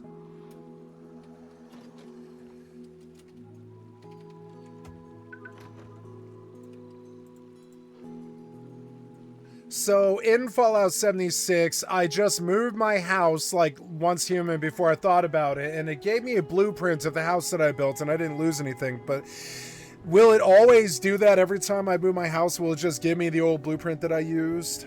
Why aren't you listening to me?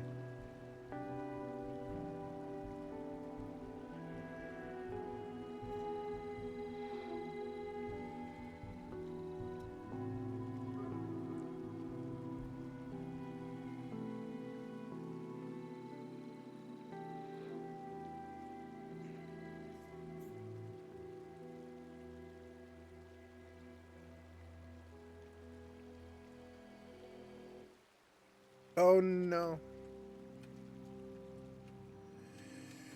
Well, so this was good, but I've got to go farm now. Or, well, I don't have to go do anything, but yes. And did I make it to Jita? Yes, I believe I did, because I did not hear a targeting thing, but you shut the autopilot off for some reason. I am sitting here in Oleti errors for no reason. Why? How am I not dead? Why is the autopilot off? Just go, just go, just go. I'm dumb. Nobody wanted to kill me, I guess.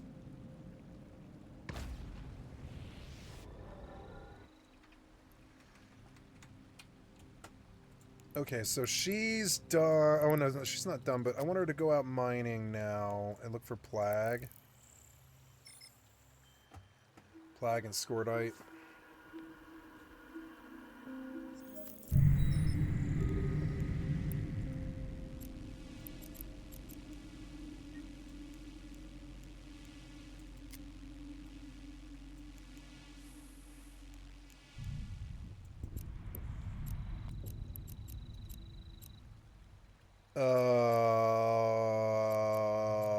Yes, and then I'll go to the bottom.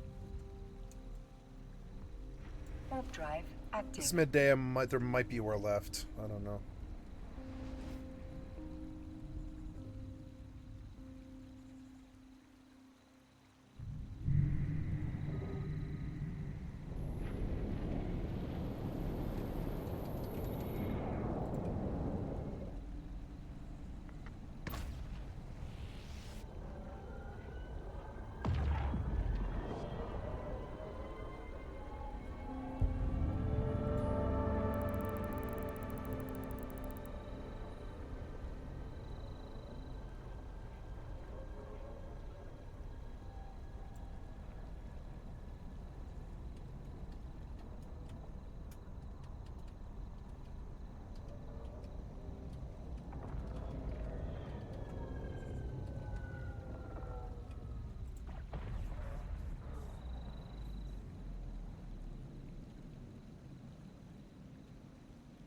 Star Miner.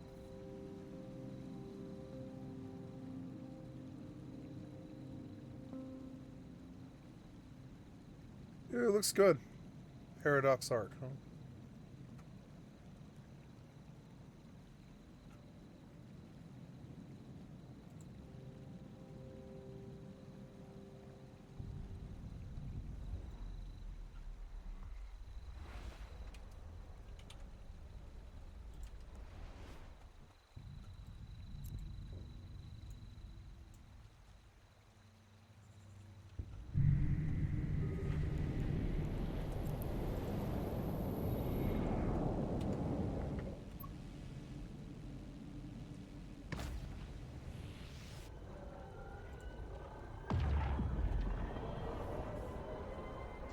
Oh, I was gonna give Conan a swing. I just want to see the graphics, you know. Maybe they fixed the game. Let's go give Conan a swing. I've been playing too much Starfield. Been a while since I played Conan, but I did play it for about 30 hours one time. On the PlayStation 4. Gears of War franchise. Ugh. No, thank you. Free visual upgrade. Okay.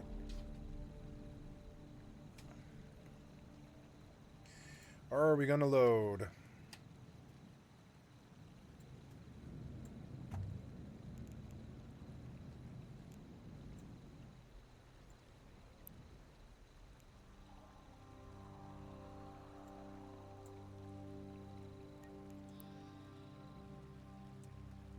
This was a quiet route back, which is good because I'm going to go back out the same way in a shuttle.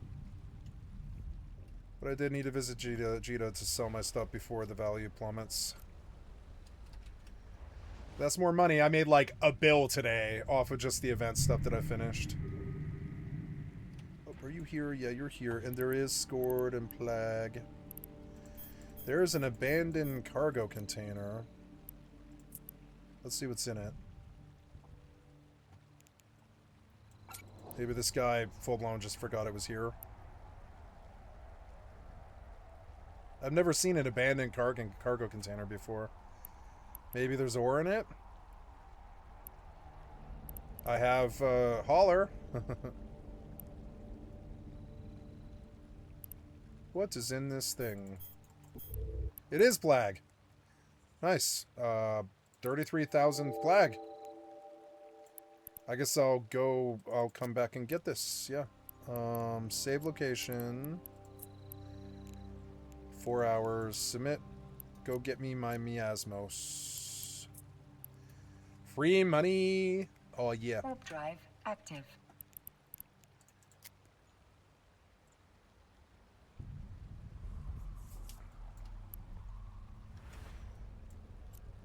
I wonder if there's other cargo containers sitting in the belts.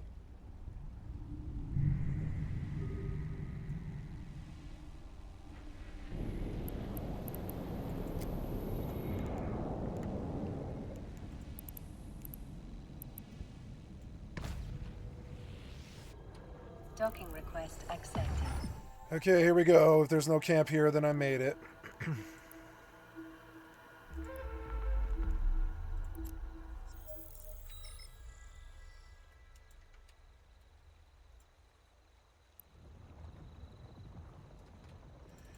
Conan Exiles did not load, or maybe it did. I just had to press play or whatever. No, you did not load. Try again. Gotta make sure I turn off the nudity. I forgot this game has nudity. Even on the PlayStation it did, which was kind of cool. You can make the boobies really big. Venture Algos. I'll switch the music off now. Maybe give the Conan Exiles vibe a try. Conan Exiles. I don't know if you're gonna load. I don't think you're gonna load, which is weird. Let's go loot this thing, I guess. Oh, can I get back in? Yeah.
Try one last time, but I don't think you'll even load on GeForce Now.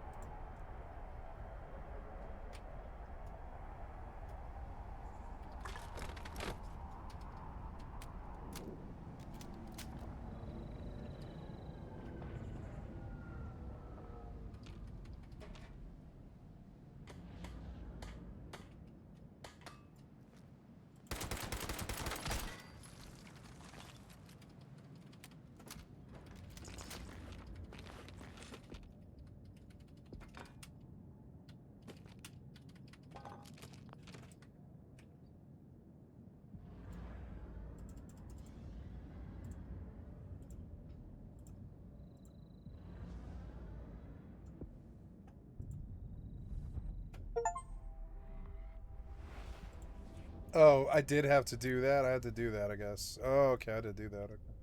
Oh, it's a launcher.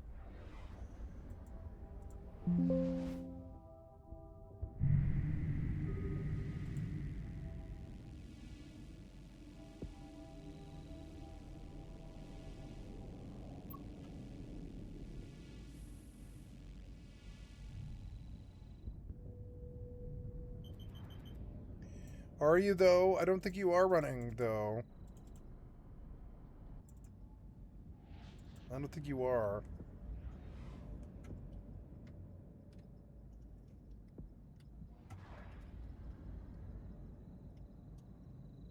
Oh, I wanted to see your UE5 update, but it looks like you can't even get this right. Maybe it's GeForce Now. Oh, no, there we go. Sweet. Okay, so data collection policy. Yes, I agree. Single player co-op, play online. Single player or co-op or play online. If we look for a busy server, can we... yeah, what's the most players? Last Oasis 5X, NA, Exiled Lands, PvE. There's like 26 out of 50 players here.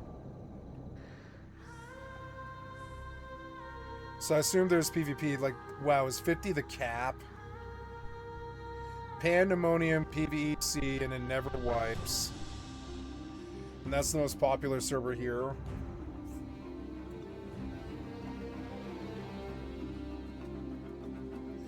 Anyone can loot player corpses, harvest them out, multiplayers 2.0. Common mode is player versus environment, PvEC. These are all PvP. Oh, is there PvP in it? That would be cool. Let's go to the busiest PvP server, I guess.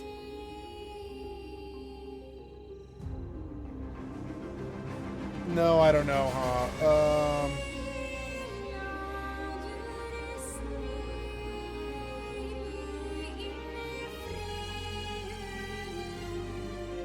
Well, why not? Can I star it or whatever? Favorite, yeah. Let's just go try this PvE server, fuck it, because I don't even know the game. If it feels like I can PvP, I'll go to a PvP server. Let's go see their cool UE5 changes. I remember this game. Yeah, you like get like crucified in the desert. Female, please. Oh, are you going to... yeah, definitely need to look at the settings here. At max FPS, ew, yeah. 240. Desync off. Volumetric fog off. Gamma, sharpness. Sharpness should be up. Motion blur, no. Vertical FOV should be... ooh, yeah, that's kind of low. How about 50?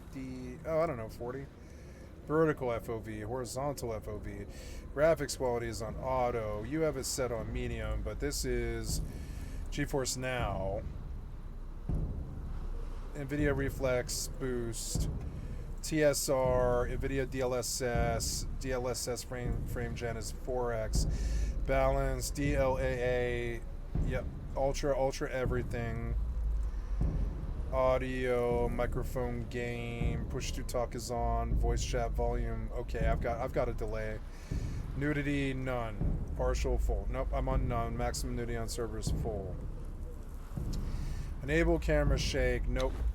Camera style movement. Auto on controller style movement. Auto face forward on attack. Rotationable stationary camera. Okay, so UI, show subtitles, HUD buff scale, show health bar value, show stamina bar, show survival stat details.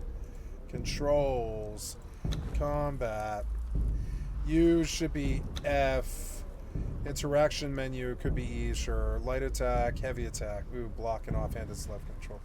We'll put heavy attack on left click.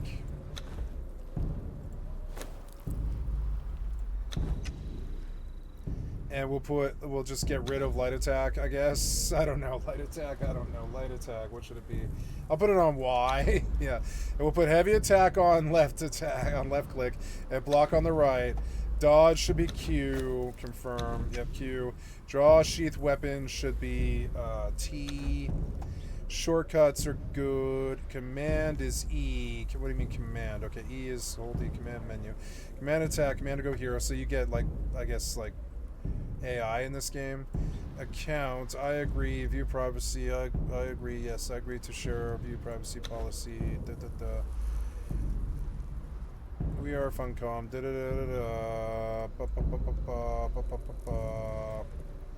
Okay. Flying through outer space in no man's sky. Going in Exiles enhanced. Back.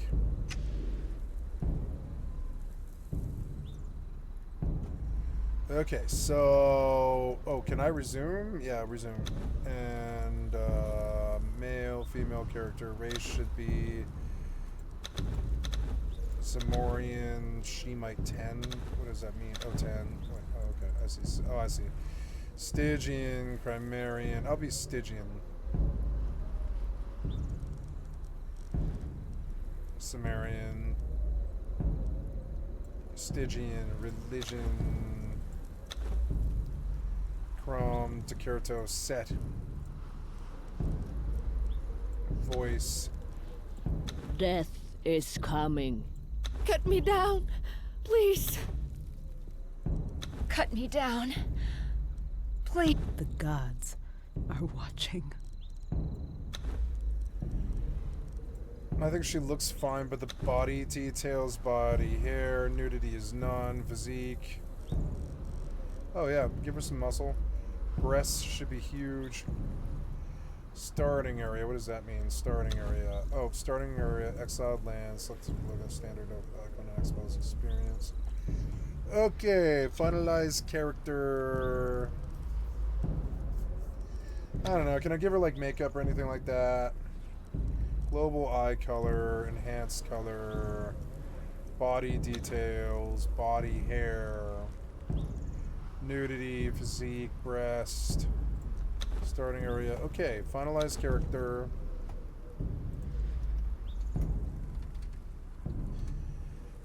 Confirm.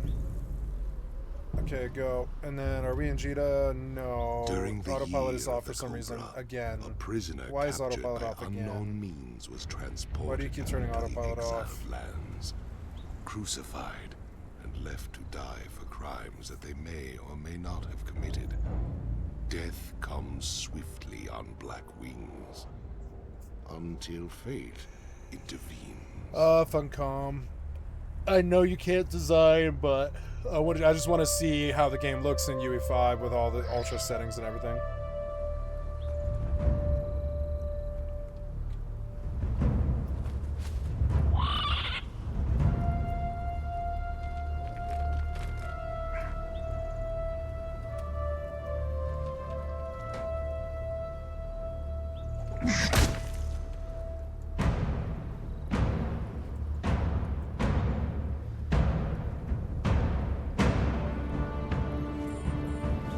What's this?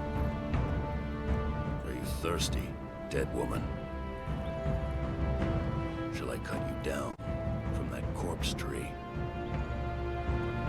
It might kill you. You civilized women are soft. Your lives are not nailed to your spines.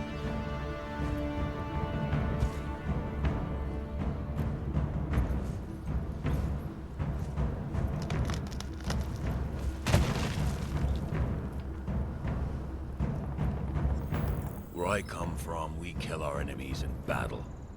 We don't leave them in the desert to die like dogs.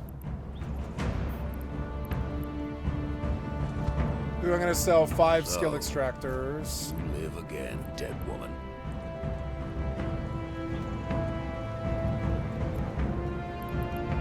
This land does not love men. You are marked. You cannot cross the ghost fence wearing that. It might have been kinder to leave you on the cross.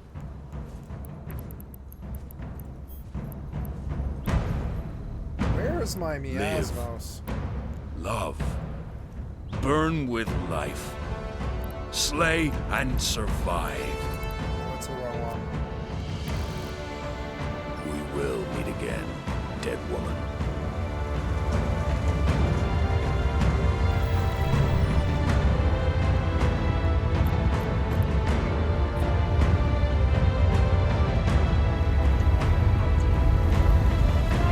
sandstorm comes.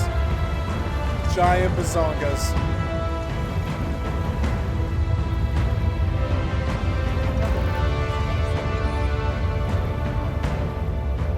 Music's good at the start. What do I do now? I guess I go and loot, like, rooms, I guess. Recycle. I guess I should move on to the Flatwoods and loot there. That has more loot than this does. Yeah, I've picked over this place. I'm just gonna keep on moving and yeah.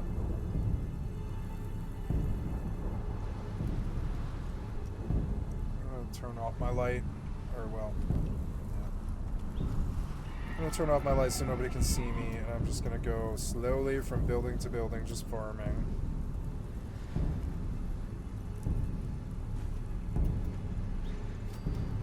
Oh, I'm full? Yeah, I am full, huh? Oh, I have to go back. Server messages of the day. Pan.live for more information. The server rules. You must log on everyone with 14 days to avoid deletion. Okay. Ooh, that, yeah, that. Sensitivity's no good. I'll probably go down to 0.10.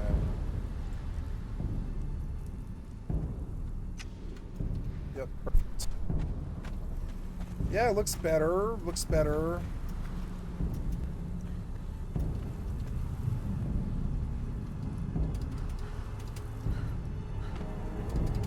I think the jiggle physics could be better.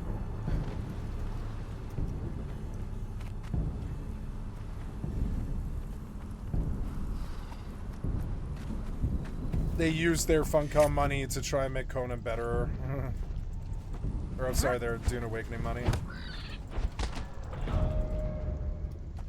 I gained a level. Wait, what? Oh, that's the view or something? Wow. What? You have gained a level. Sprint, jump, climb, interact, toggle inventory. Gained a level?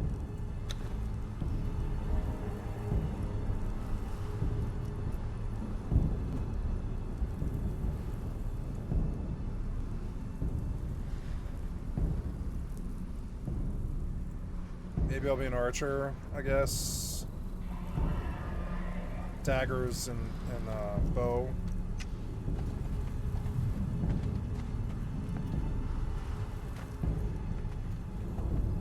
This game has climbing, which I did like. I like the climbing in it.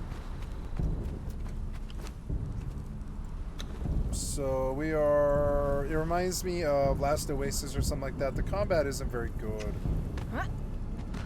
Yeah, as you can see, it's still clunky.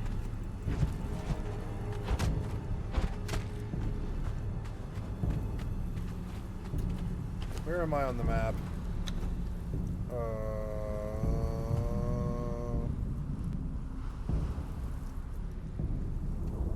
Oh, that's me. I see. Okay, so if I go due north, which I don't really have a compass, I guess. Yeah, no compass, huh?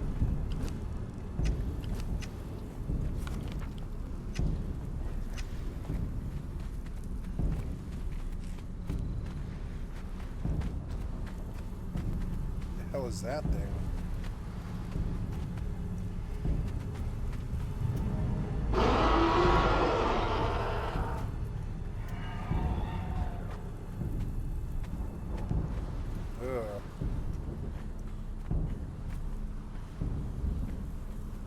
Yeah, it looks pretty good on GeForce Now.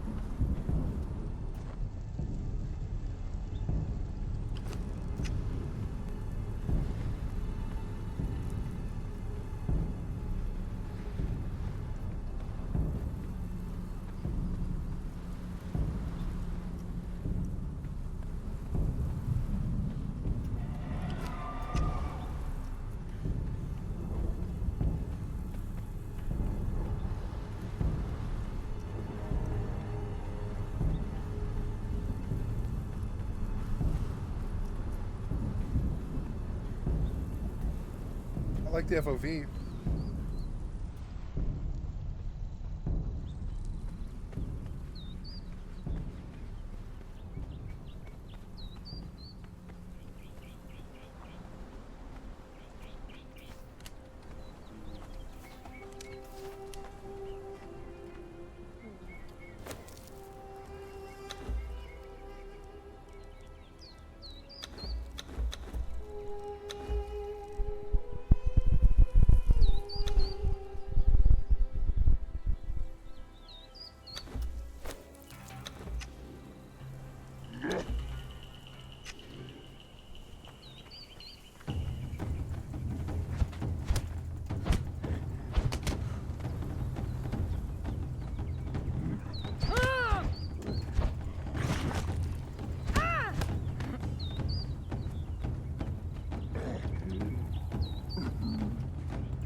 I like the combat more than last Oasis. Because it's at least Souls-like.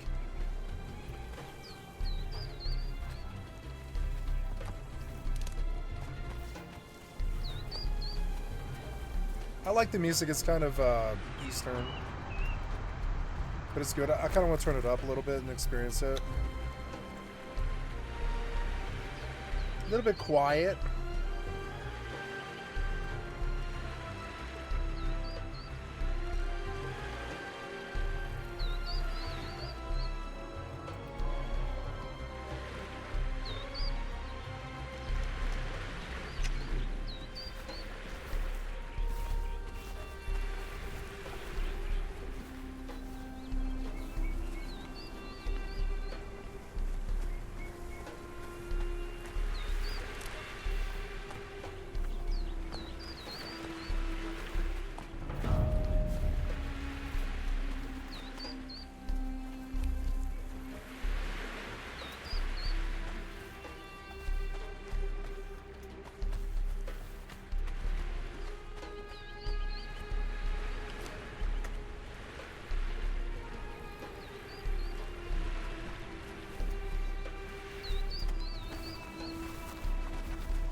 Ooh, the water looks good.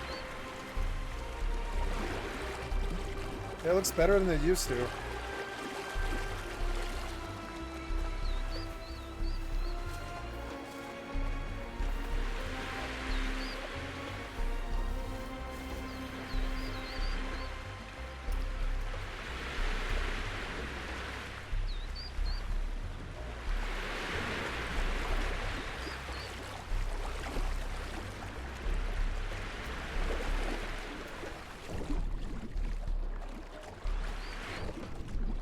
That's like a...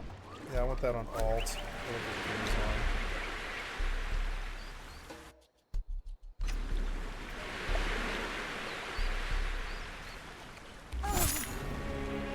I'm dead? Something killed me.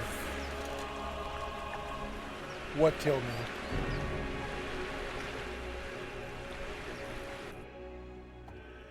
What killed me? I didn't hear anything come or anything at all. Oh, Britano 972. Oh, I thought this was a PvE server, huh? I don't have anything. Oh, never mind then.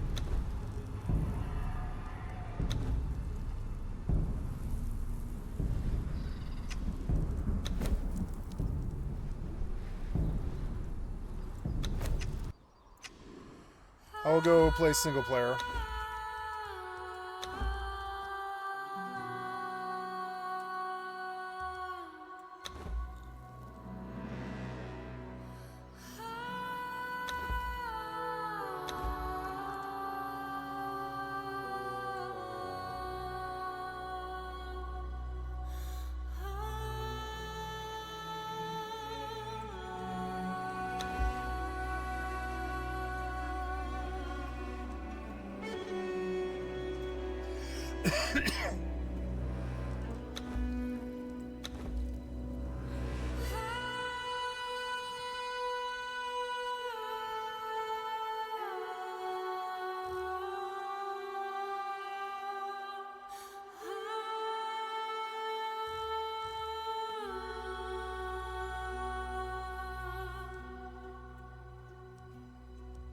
That's cool. It's got a custom mode.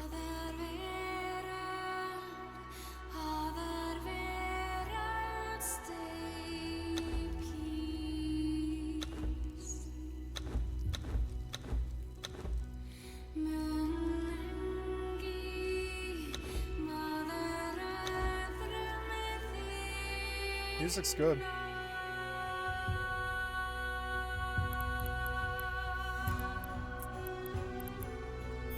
Oops.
can't choose the color of my hair. Really?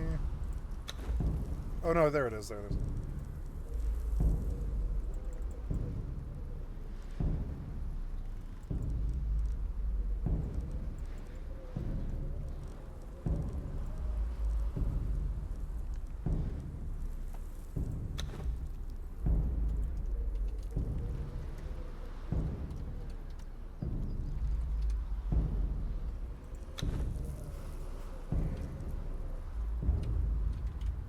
During the year of the Cobra, a prisoner captured by unknown means was transported into the exiled lands, crucified, and left to die for crimes that they may or may not have committed. Death comes swiftly on black wings, until fate intervenes.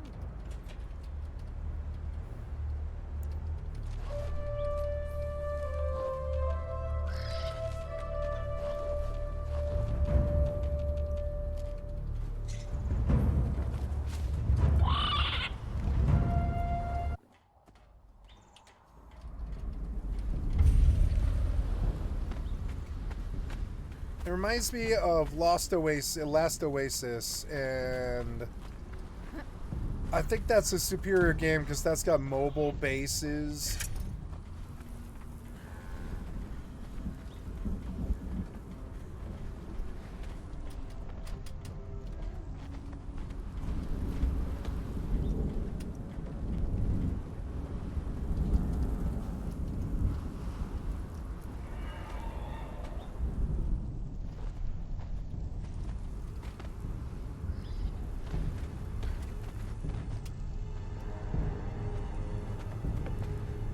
I have like cover from the sun right here. I like survival games. I know I do, so I'll give it a fair shake. I think it's finally got the graphics that I think is necessary for me to play the game.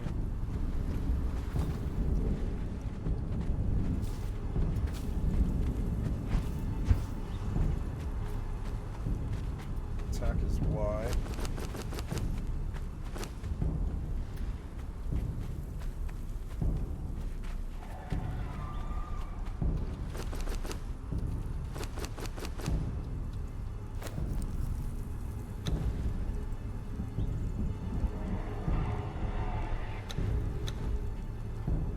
Light attack is Y.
There's first and third person camera. Nice.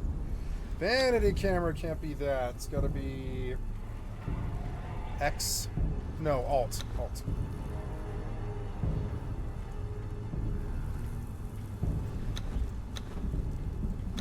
There's flying in this.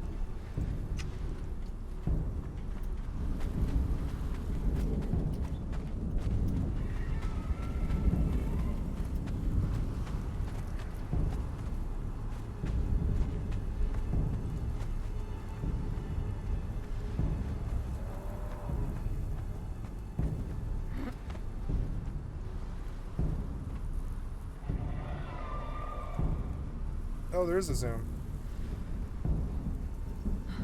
Oh! Oh, I fell. I was too busy staring at her crotch. don't think there's anything up there. I mean, maybe, but I don't care if there is.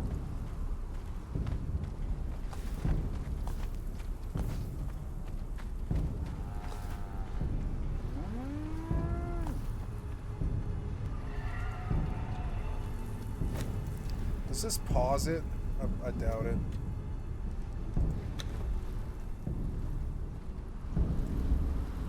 Does Conan Exiles pause if you're in single player and you hit escape? I don't think it does, huh?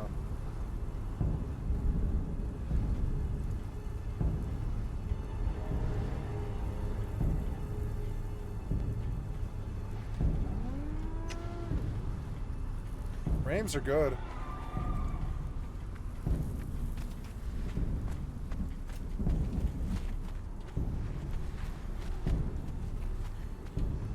Oh, that's cool. You can get like a rear view. Oh, I like that though. That's actually a good design. I thought I heard machine gun fire. I think I did hear a machine gun fire.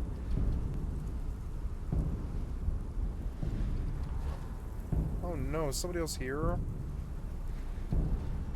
Do I have a light on? Yes, I do. I heard machine gun fire.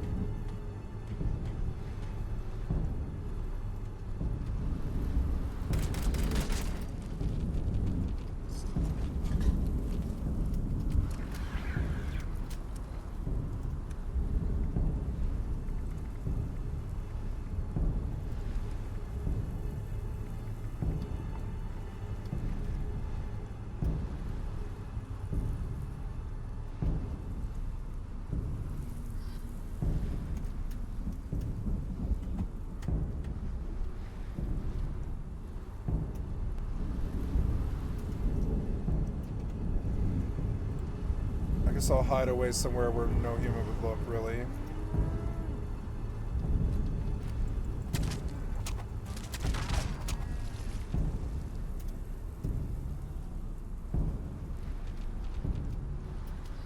Like, where would a human not look, right? A human wouldn't look right here. There's no way a human would ever see me here.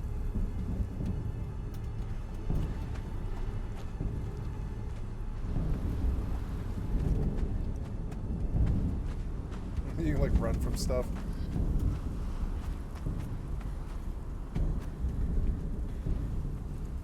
Okay, so you can just go first person FOB, okay.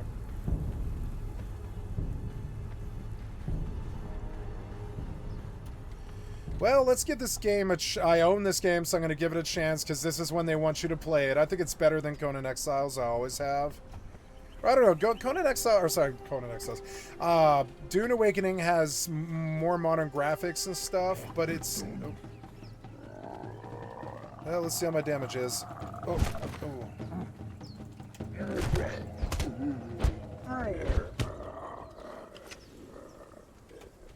I was in a weird mode. There, that felt better. Like, one of my problems with this game is it's bullet spongy.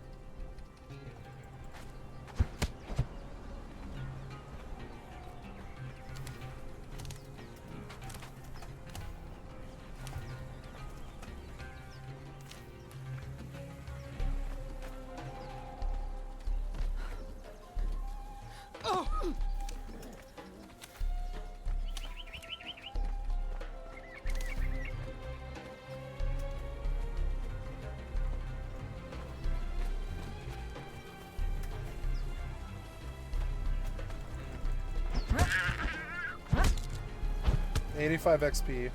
I like the PvE in it so far.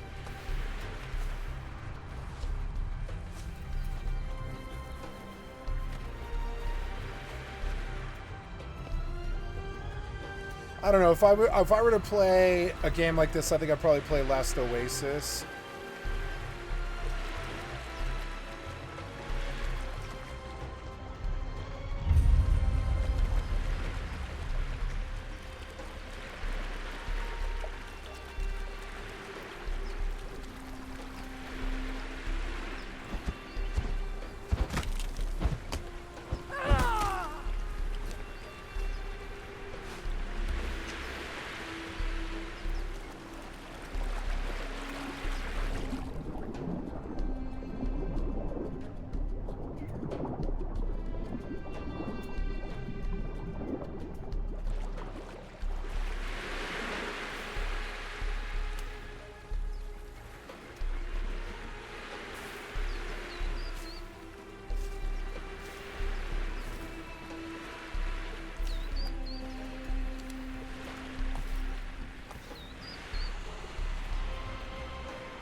It looks good in UE 5.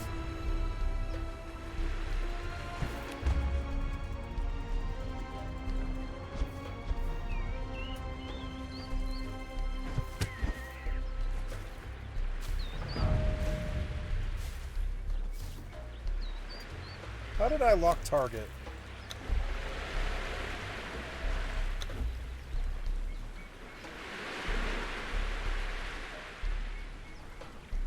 Oh. Never mind, I want that to be on this, and command will be on mouse 5.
Appears to be something red in that water.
Are those ghosts?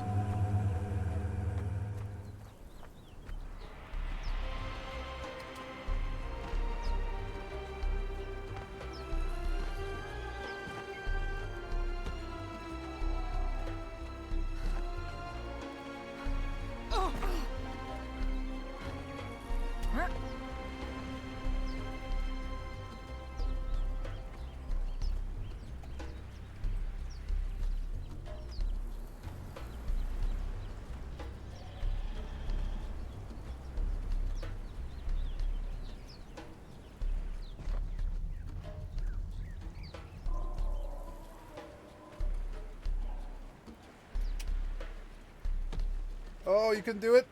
No. Oh, I live though.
Oh, I was full and I didn't realize. Oh, maybe if I scrap, I can get out of here, actually. I know the church has a bench. I just don't know which way the church is from here.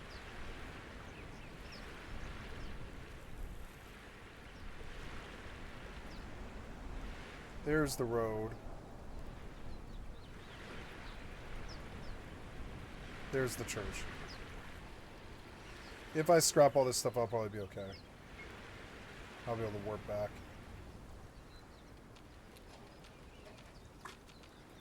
There's a bunch of stuff.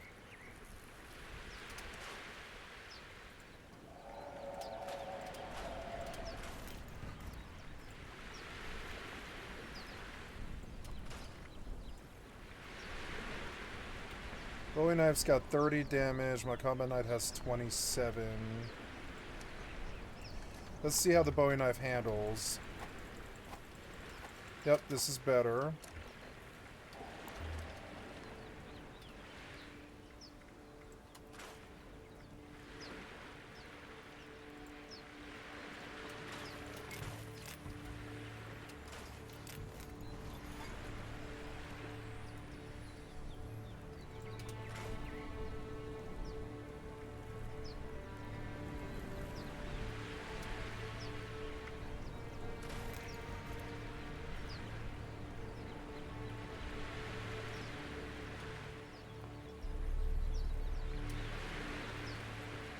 Oh, now it's night. Oh yeah, it is night. Yeah. Oh, I guess I can't have alt look on alt because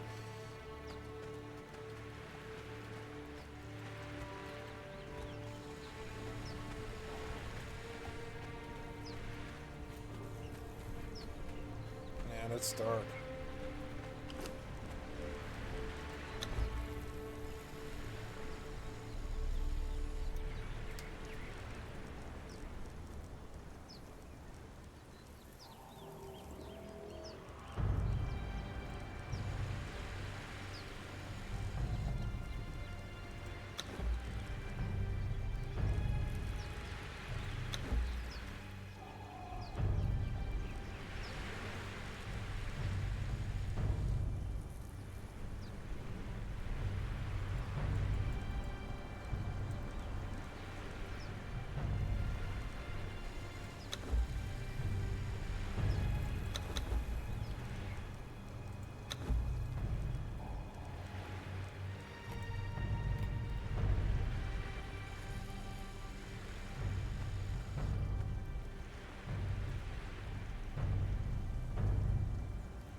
catch jellyfish in jellyfish fields. Not only does he deny the invite, but he is a sarcastic jerk about it, which results in him getting hunted down by a jellyfish, stung, and then riding his bike off a cliff, which leaves him temporarily paralyzed. SpongeBob, who has no... What the hell? My door's gone. Somebody popped the door today? But there's nothing in here. Wait, what?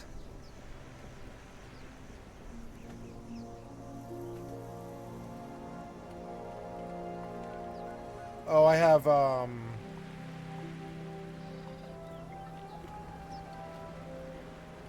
okay, somebody came in and busted both my doors and a lot of my walls for some reason.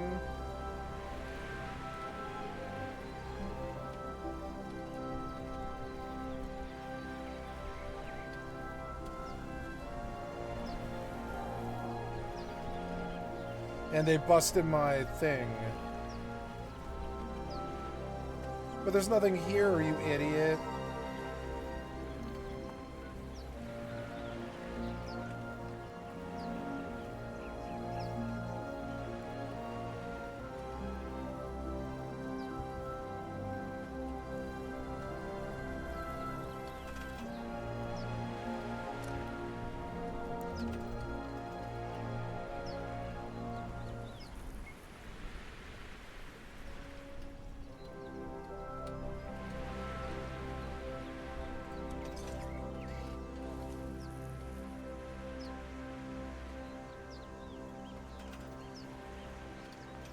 Well, let's move. Oops, I didn't mean to spend all those caps. Oh, really? I didn't mean to do that. Oops, I'm like out of caps. I guess I will go, or yeah, I guess I screwed that up. I guess build. Yep, and then history, and then the stored. There we go. There's my whole house rebuilt.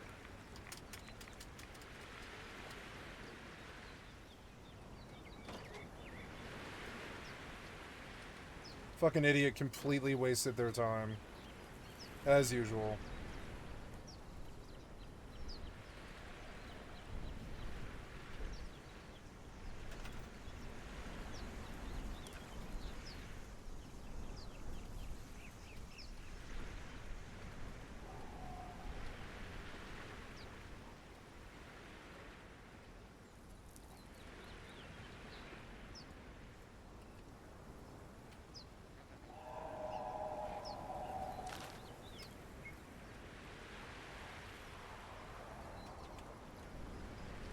It's dawn.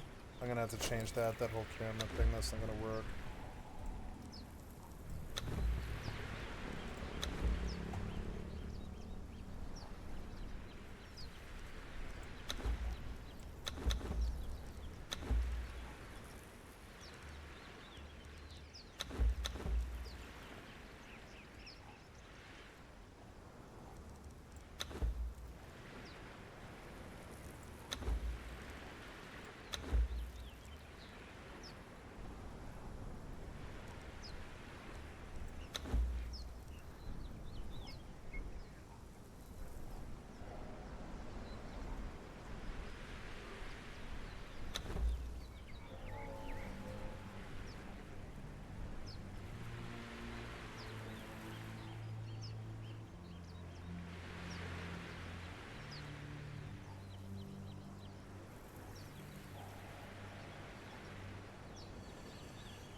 Don't really understand their system here. I would like to build like a bow, or even like a bedroll.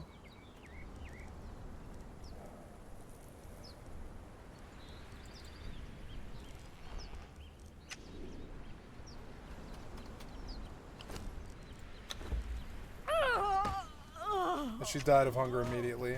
Nice.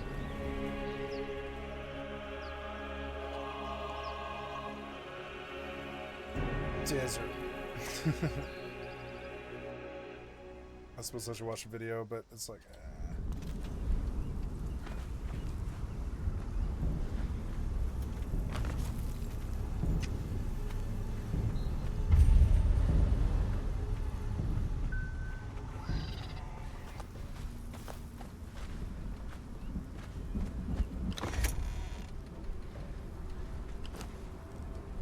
Ooh, roasted haunch, nice.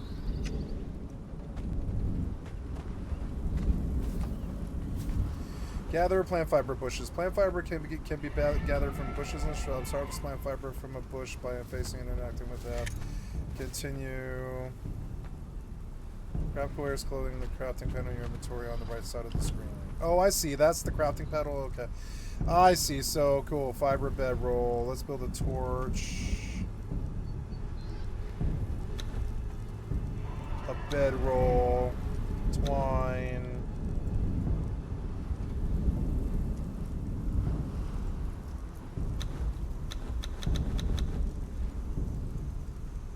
Seven twine.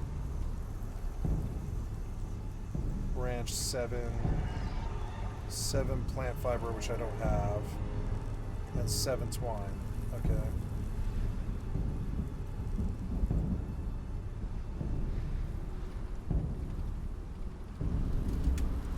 Okay, I'm learning.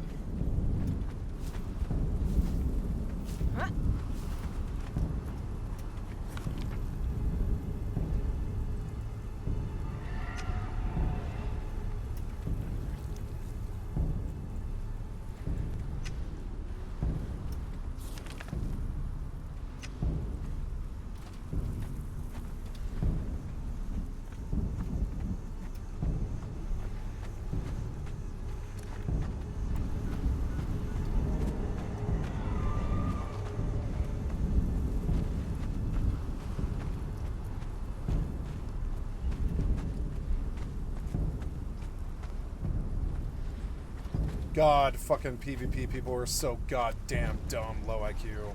I swear to God.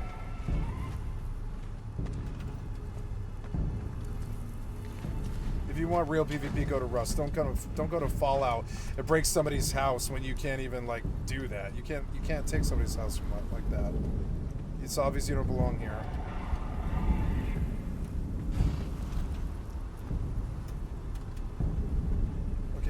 I guess it's closer actually to go to the lumber mill than... Well, no, I don't know. It is closer to go to the Wayward. I'll go up the river to the Wayward.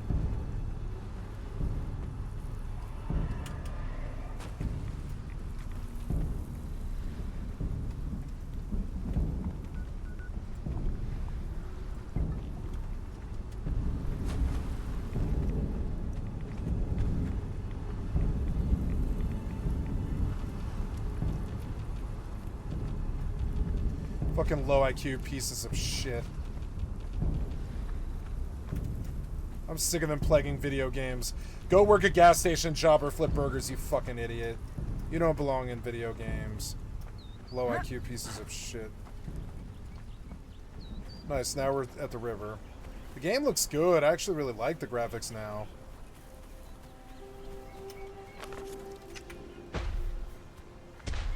Craft and wear clothing. Okay, what was that sound? Oh, am I being hurt?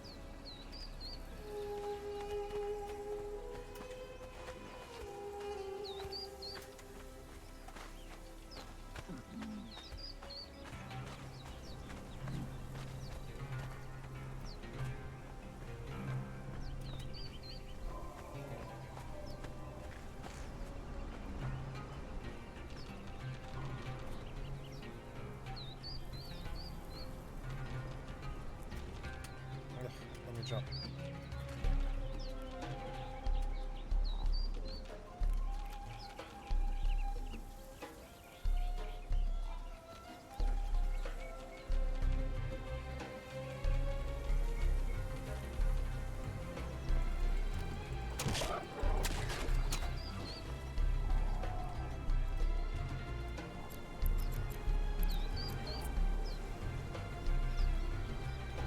Warp drive active.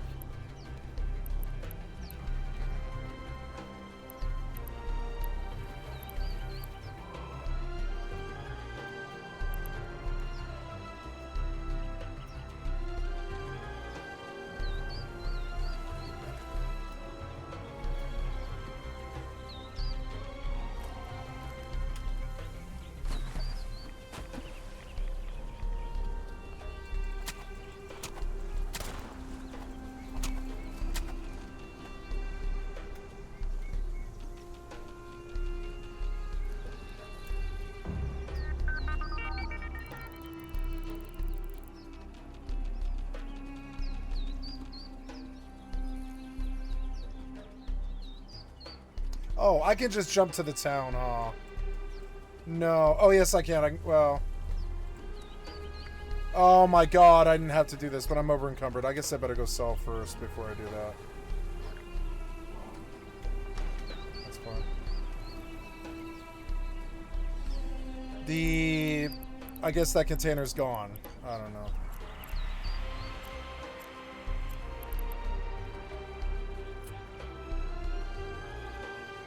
Warp drive active.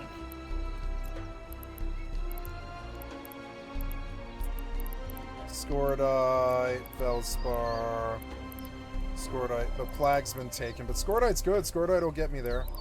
So remove Veldspar for now. Yeah, that's alright. I'll go back and get a real ship. As for you, you have stuff you've got to sell. Oh yes, I was looking at the price of a skill extractor. Right now they are at $450 for 5.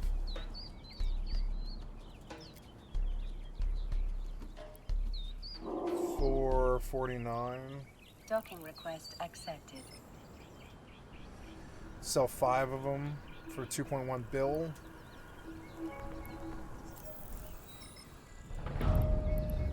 Oops.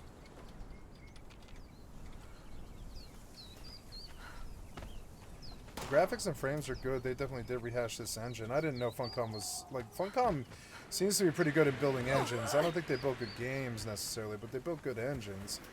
That water looks good for the modern age.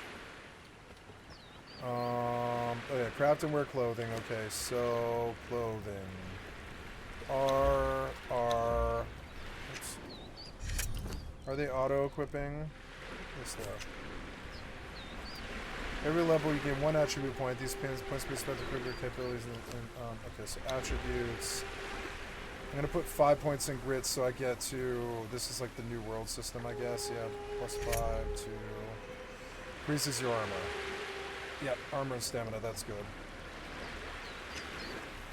Row these north out of the southern desert. Follow it in search of more exiles. Okay. Where am I supposed to go? Search for more survivors.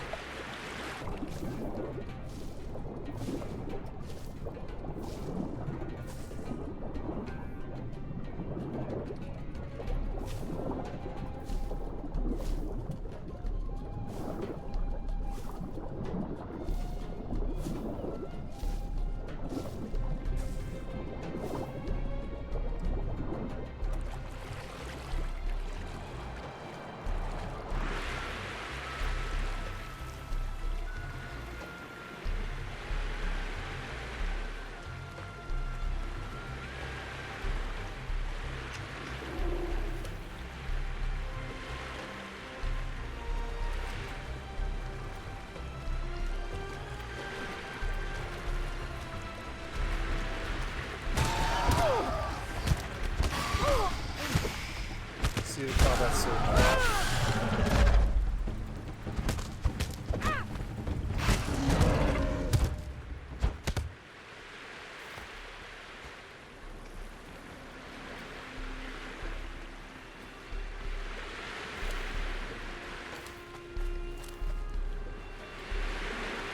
I like this game, but the combat doesn't turn me on.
Oh.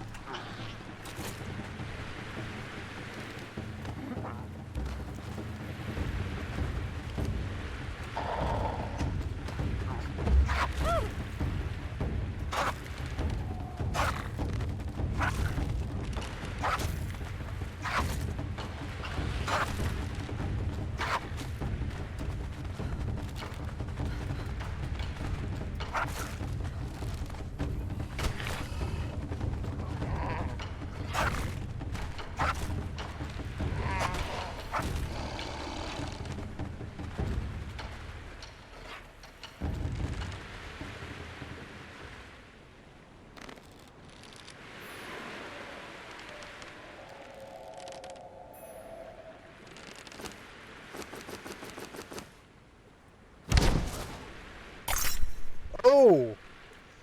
Okay.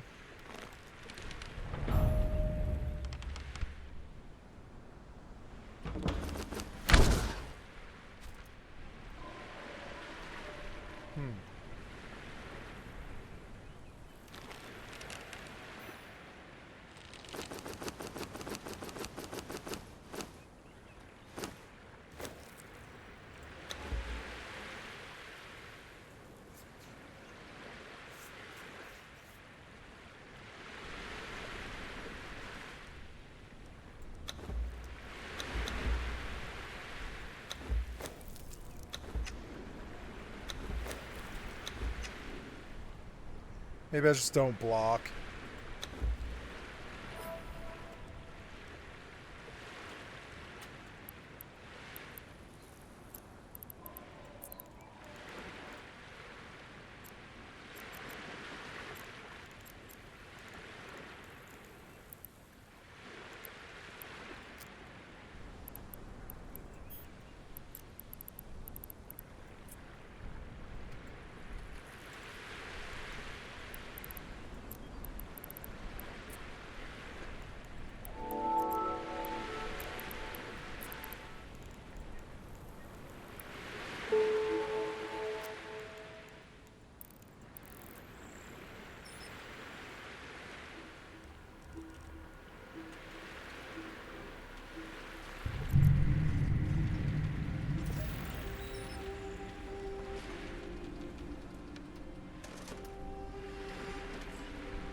Oh, I hit him.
Shanky.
drive active.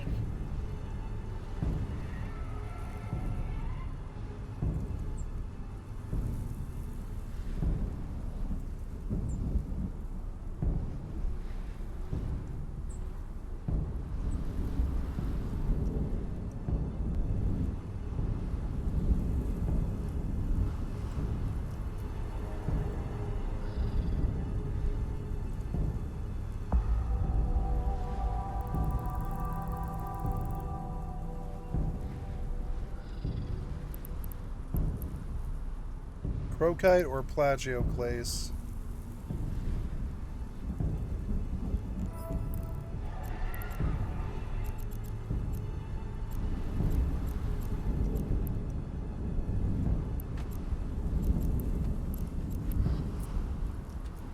Warp drive active.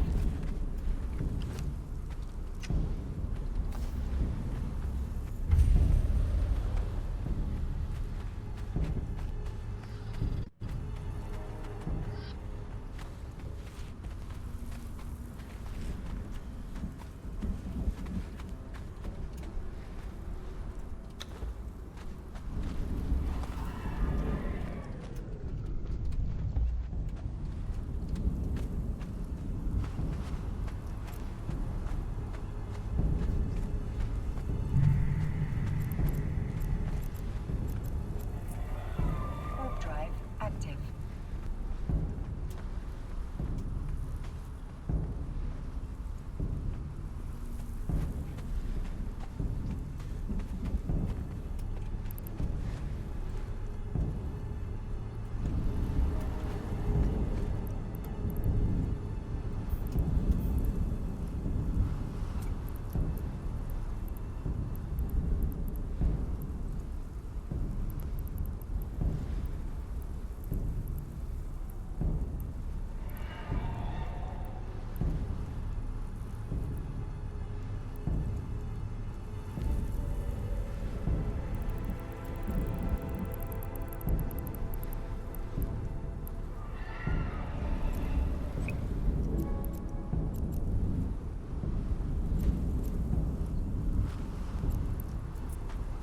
Warp drive active.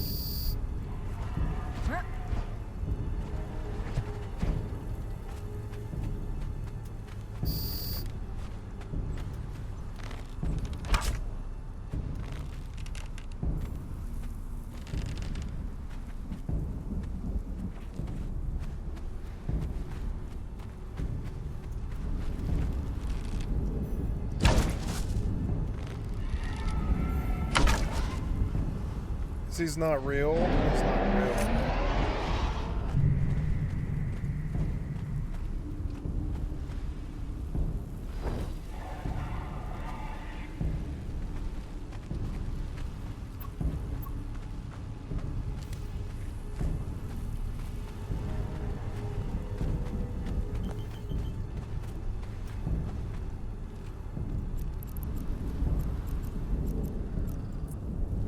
Warp drive active.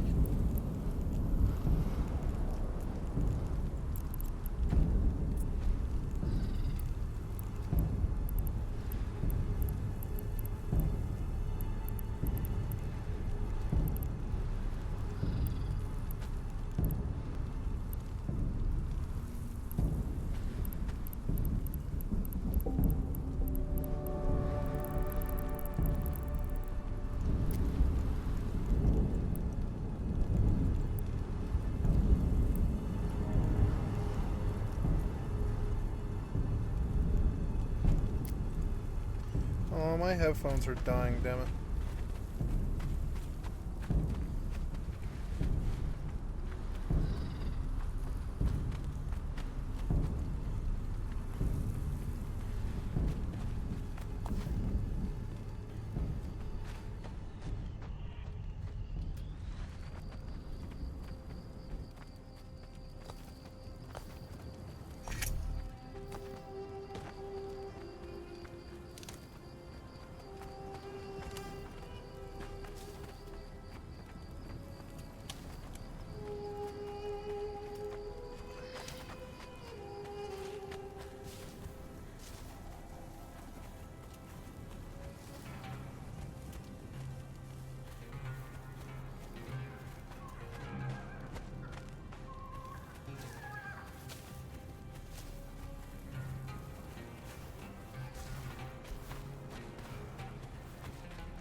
I am trying to mine plagioclase and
warp drive active. Autopilot engaged.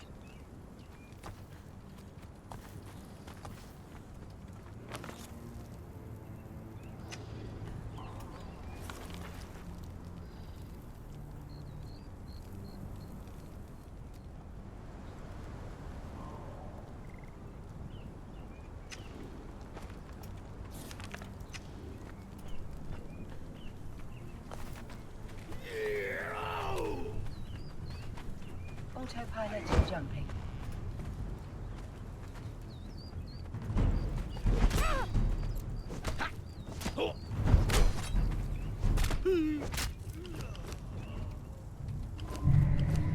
Warping to Stargate. Warp drive active.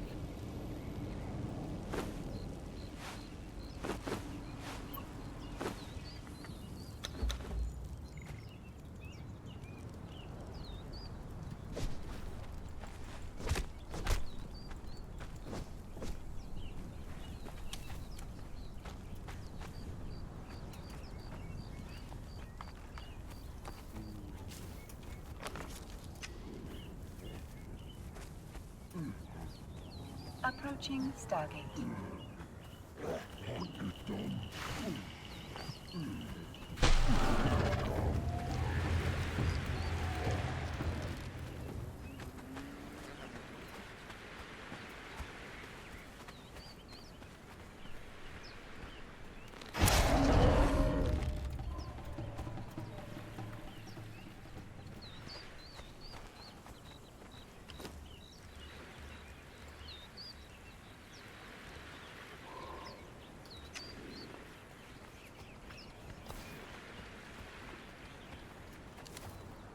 Autopilot jumping.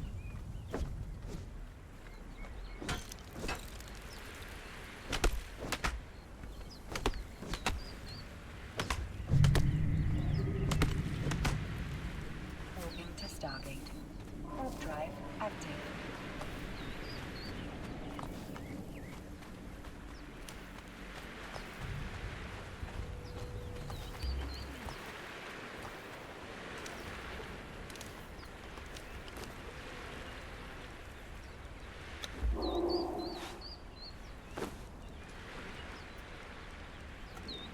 No hate in his heart, realizes that Squidward needs help and decides to take care of him. From there, they take him jellyfishing to show him how much fun he is missing out on. Squidward seeks revenge on the jellyfish, only for him to get stung by a massive jellyfish that injures him even more. Basically, every time he has a cynical outlook or bad intentions, he pays for it by getting hurt. It was hilarious and sticks to Steve's message that innocence prevails. SpongeBob was never supposed to be dumb or foolish. He just has so much faith in the world around around him that it creates new adventures and challenges. Hillenburg said, SpongeBob is a complete innocent, not an idiot. SpongeBob never fully realizes how stupid Patrick is. They're whipping themselves up into situations. That's always where the humor comes from. Hillenburg also wrote the show so that any character could be a foil character, which is a character who highlights the traits of another character through contrast or comparison. Sandy showed SpongeBob's lack of strength with karate. Mrs. Puff showed that he can study, but lacks the mental maturity and patience to actually drive. Mr. Krabs showed his lack of greed, and Plankton showed his lack of evil. But just when you think these characters are extremely predictable, Hillenburg always found a way to give them some depth, because in real life, we're not just one emotion or one character trait, like how he portrayed Squidward in the 5th episode of season 1 called Pizza Delivery. Mr. Krabs decides that the Krusty Krab should enter the pizza delivery service, and SpongeBob and Squidward have to personally deliver to the first customer, but they get lost and have to do this long, brutal journey on foot. Squidward is grumpy and annoyed like usual, but they eventually make it. Unfortunately, the customer refuses to pay because the delivery took too long and they forgot his drink. SpongeBob cries, feeling like a failure, and instead of siding with the customer, Squidward defends SpongeBob, taking the pizza to the ungrateful customer and smashing it into his face. Suddenly, all of us realize that Squidward was one of the most misunderstood characters. Maybe SpongeBob annoyed him all the time, but he wasn't gonna let some jerk disrespect his coworker. It established this kind of older brother, younger brother dynamic where Squidward low-key cares about SpongeBob, but is constantly annoyed by his antics to show it. But the greatest part about SpongeBob SquarePants was that the team somehow figured out a way to make this show appeal to kids and their parents. Kids enjoyed the silly physical comedy and songs like the Fun Song or Jellyfish Rave, and adults were able to laugh at the low-key inappropriate jokes that would never exist on kids' TV today. That's it. Patrick, your genius is showing. Where? I feel like a big jerk. I guess you're gonna miss the panty raid. Panty raid? You're talking about girls, right? Girls? Yeah? And you're talking about raiding their dressers for their underpants, right? Oh, yeah. Give us some credit, old man. We're panty professionals. We score here all the time.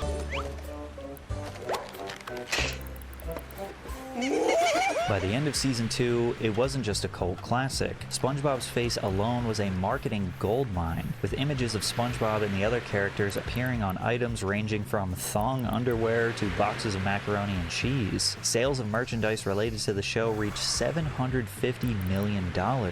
He quickly became a cultural icon, and by season 3, the show really had reached its peak. 3 of the major standouts were Club SpongeBob, where Squidward is stranded with Patrick and SpongeBob while they follow a mechanical magic conch. Squidward doesn't believe in the power of the conch, but ultimately gives in when they get everything they wish for. Or the Idiot Box, where SpongeBob and Patrick purchase a massive TV with the intention to throw it out and only play inside the box it was delivered in. Squidward takes the TV from the trash thinking he got the better deal, but realizes that television leaves him feeling bored and empty inside. It was a fun way to show children that you don't need TV to explore new worlds if your imagination is strong enough. But the season favorite has to be Chocolate with Nuts, where Patrick and SpongeBob try to get rich by selling chocolate bars as entrepreneurs. They keep getting scammed by a cruel salesman while running away from a fish screaming chocolate at the top of his lungs, and it's only when they can't run anymore that they realize the maniac is willing to give them a small fortune. It was the kind of season that made SpongeBob look like the next Simpsons but for kids. There was nothing they couldn't do, and it had the potential to never end. But just as SpongeBob was becoming a worldwide phenomenon, Steve Hillenburg wanted it to be done. "I definitely need a break," Hillenburg told The Times. "I want to try something new. I think the network wants to make a SpongeBob movie. I also want to make a movie. I wouldn't want to try and work on the series concurrently with the film." At that point, Steve was gearing up for the SpongeBob movie to be the conclusion of the show, and everyone started losing their damn minds. A longtime crew member, Kenny Pittenger, said, "Many people were astonished when SpongeBob ended after the 3rd season. It's at the height of its popularity. already. But it's so funny. Aren't you guys getting great ratings? Has Steve gone crazy? Steve had several reasons for ending it when he did, but even though I don't know any of the specifics, the movie undoubtedly factored into his decision. Steve said he was going to end the show after the 3rd season so the show wouldn't jump the shark. The show was such a cash cow for the station that it couldn't afford to. Steve was able to leave and still gets a cut of the merchandising, so I'm happy for him. Hillenburg always approached this show as an artist with a story to tell. He made enough money, he was set for life, and now that the story was over, it was time to move on and create new things. But as we all know, corporations don't care about art. And even if Steve was going to walk away, Nickelodeon was never remotely considering actually canceling SpongeBob SquarePants. So instead of it ending on a high note, SpongeBob would slowly become an example of what happens when a corporation takes a piece of art and milks it dry until it becomes an unrecognizable shell of what it once was. According to everyone working on the SpongeBob movie, the process behind making it was one of the most challenging periods of their lives. Even crew members like Eric Weiss, who had left the show to work on cult classics like Samurai Jack and Danny Phantom, returned to make sure it was a success. I always wanted to be a feature animator, and the movie felt like I was on the character animation end. It was a blast. It felt like coming home. We saw how stressed Steve and Derek were, so we wanted to work hard for them. We all felt like we had some ownership of SpongeBob, like we were a family that helped raise him. We loved the little guy. Those cartoonists are my buddies, and I wanted to put in all the extra effort I could for them. Seeing SpongeBob on the big screen, wow, that was huge. It was quite a journey. And looking back, the SpongeBob SquarePants movie did seem like a decent way to finish a classic series that showed experimental kids animation at its peak. SpongeBob became the manager of the Krusty Krab 2. He won the respect of his peers as a young adult while still embracing his inner childlike creativity, and Plankton was sent to prison for his countless crimes. And even better, the movie included all of the classic devices that made the show so special, with live-action cameos, songs, and adult jokes that made it feel more like the longest episode ever rather than a film. Here's Birdie, SpongeBob. Here, take this. What's in here? It's a magical bag of winds. I stole them from my father. You're hot. But again, Nickelodeon had no intentions on ending the show, and it seemed like they were low-key grooming animator Paul Tibbitt to be the next Steve Hillenburg. Paul said, "I was wrapping up on the movie and the network wanted to do more shows." Steve said, "No, I want to finish the movie," and he wasn't even sure if he wanted to go back to the show. He felt he'd done what he set out to accomplish, and he wanted to take a step back and try something different. I had sort of been training to take over the job. After we finished writing the last season, they kept me around because they had a couple of things in mind.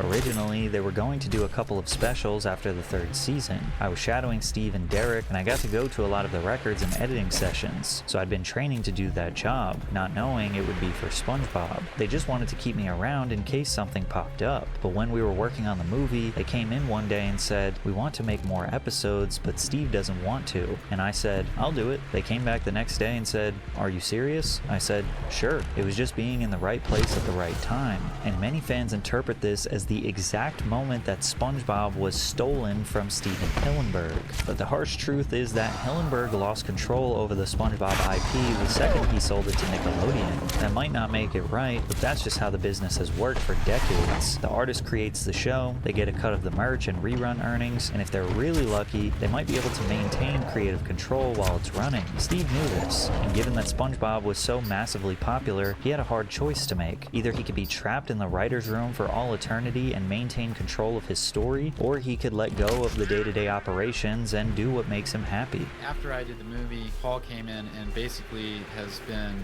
running the show, kind of in my shoes. Did you just need a rest at that point, you think? I felt like it's time for new blood. I think it's good to change things up to keep it fresh. And while Steve would remain as an executive producer of the show after season 3, his role went from being the guy making sure that every single aspect of the show was perfect to someone who just kind of oversees and gives his opinion after the episodes are complete, and the team can consider his thoughts if they want to, but realistically they don't have to listen to him. And Steve's absence from the day-to-day grind was extremely noticeable as soon as season 4 aired. The downfall of SpongeBob SquarePants had officially begun.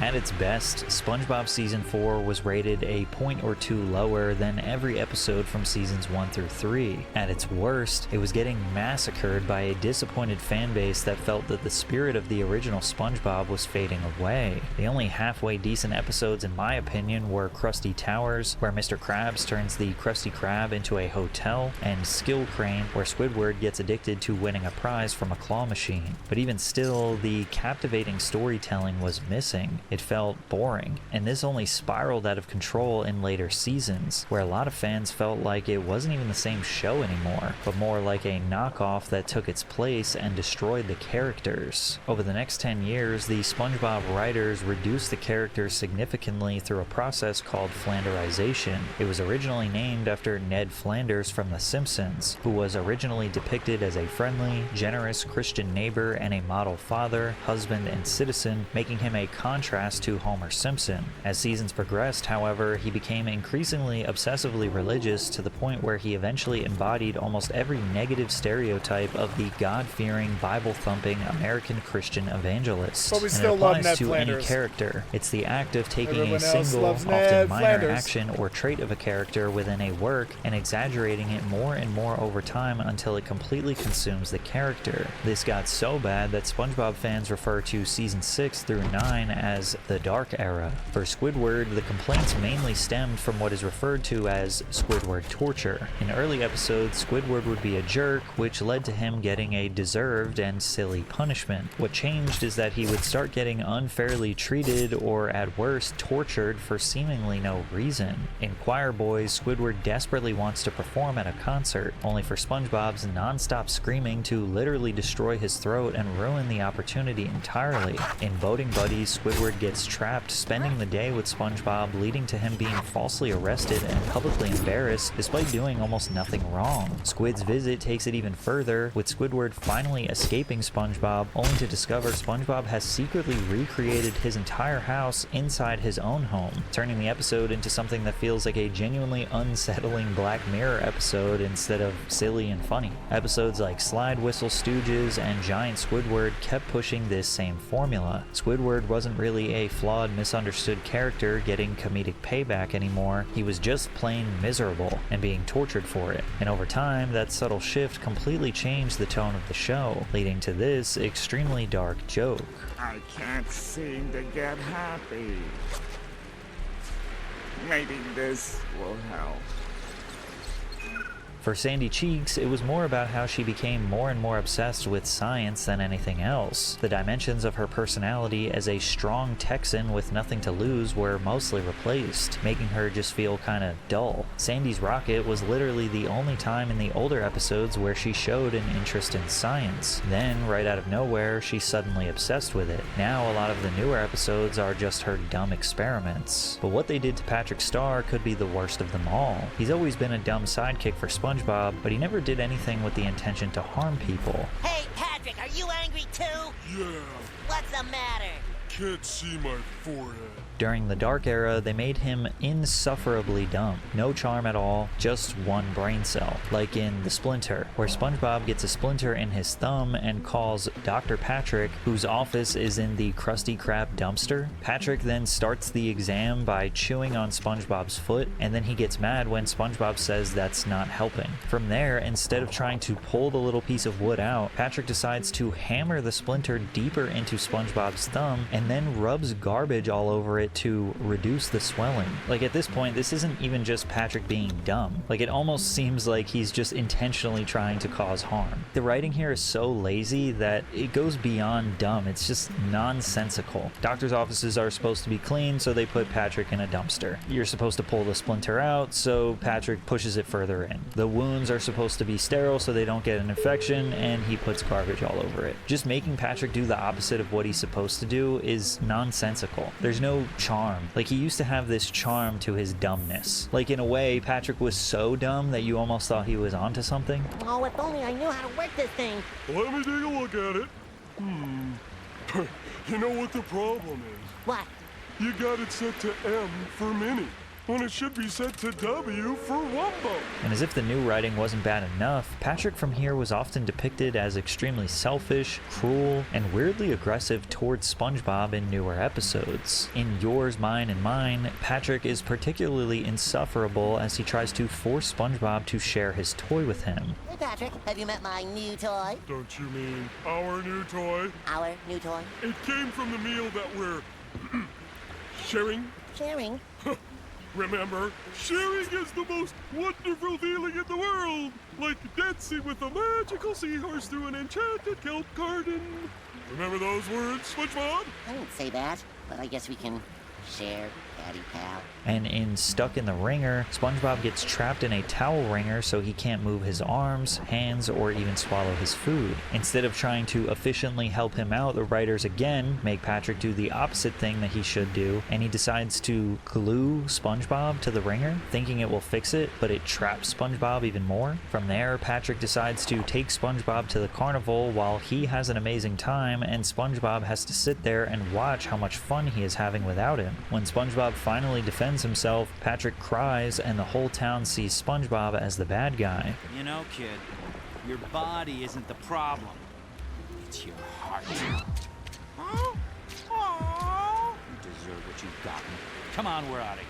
SpongeBob then falls into a deep depression and Patrick comes over, cries again, and his tears melt the glue, which allows SpongeBob to break free. And then they literally make SpongeBob say the lesson to be learned from this story in the end. I guess crying does solve your problems after all. Not only is this terrible, nonsensical, and not even remotely funny, I've never seen them have to explain the point of an episode at the end. It's also increasingly obvious that SpongeBob has only been for kids after Steven Hillenburg left. And it was always a kid's show, but what made it so different was the fact that parents could watch alongside their kids and enjoy it, so they could share laughs and make memories together. But SpongeBob acts and behaves more like a baby than ever before, making it unwatchable for adults. The characters don't feel like adults anymore. In the original show, while SpongeBob was childish, he never felt like a kid. He just felt like an optimistic adult with childish hobbies. But now everyone just feels like a kid in an adult's body.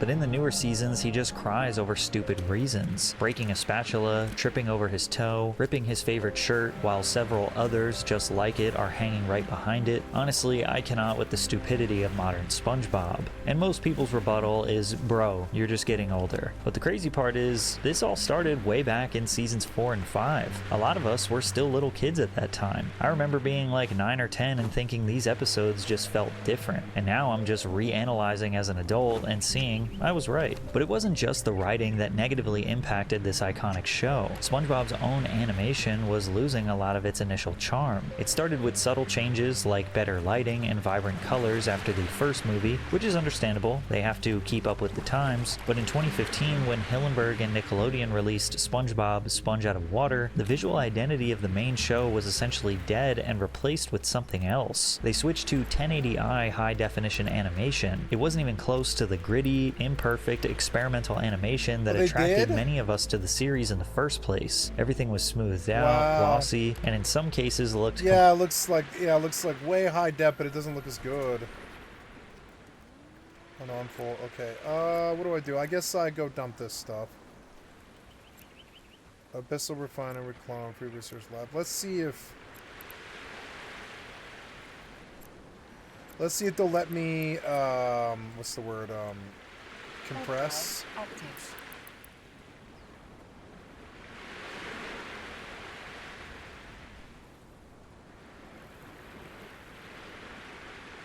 Completely three-dimensional, and while they still used SpongeBob's elasticity and Bikini Bottom's crazy characters for comedic purposes, it felt like it was all to make up for lazy writing. No depth, no good character arcs, just introducing new, random, exotic characters like a Rick and Morty episode. Not to mention how they constantly turned SpongeBob into something grotesque and unsettling. They seem to be particularly obsessed with characters ripping their skin off. And despite the show being objectively worse in every way possible, the strong legacy of Steve's original creation led to the show maintaining pretty decent ratings over the years. It's almost like with every new season, people hoped the original charm would come back. SpongeBob actually won the Favorite Cartoon Award every year from 2003 to 2021, except in 2008 when Avatar: The Last Airbender momentarily took the spotlight. SpongeBob had transcended TV ratings. He was a generational cultural icon similar to Mickey Mouse. Nickelodeon literally needed him to survive because he was an extension of their identity. After the release of the Sponge Out of Water film in 2015, he's the Mickey Mouse for the modern generation, and you can see why. You can see why the tablets are tablets. Steven Hillenburg actually returned to work more closely on the show, and many fans felt like Steve was going to breathe new life into this series. But even with him back in the writer's room, bringing SpongeBob back from the grave would take a miracle. TV as a whole was phasing out as social media took over, and tragically, Steven Hillenburg did not have much time left. In a formal statement to fans in 2017, Steve wrote, "I wanted people to hear directly from me that I have been diagnosed with ALS. Anyone who knows me knows I will continue to work on SpongeBob SquarePants and my other passions for as long as I am able. My family and I are grateful for the outpouring of love and support. We ask that our sincere request for privacy be honored during this time. For those unfamiliar with ALS, the disease leads to muscle weakness and gets worse over time. ALS often begins with muscle twitching and weakness in an arm or leg, trouble swallowing, or slurred speech. Eventually, ALS affects the muscles needed to move, speak, eat, and breathe. The last time the public would see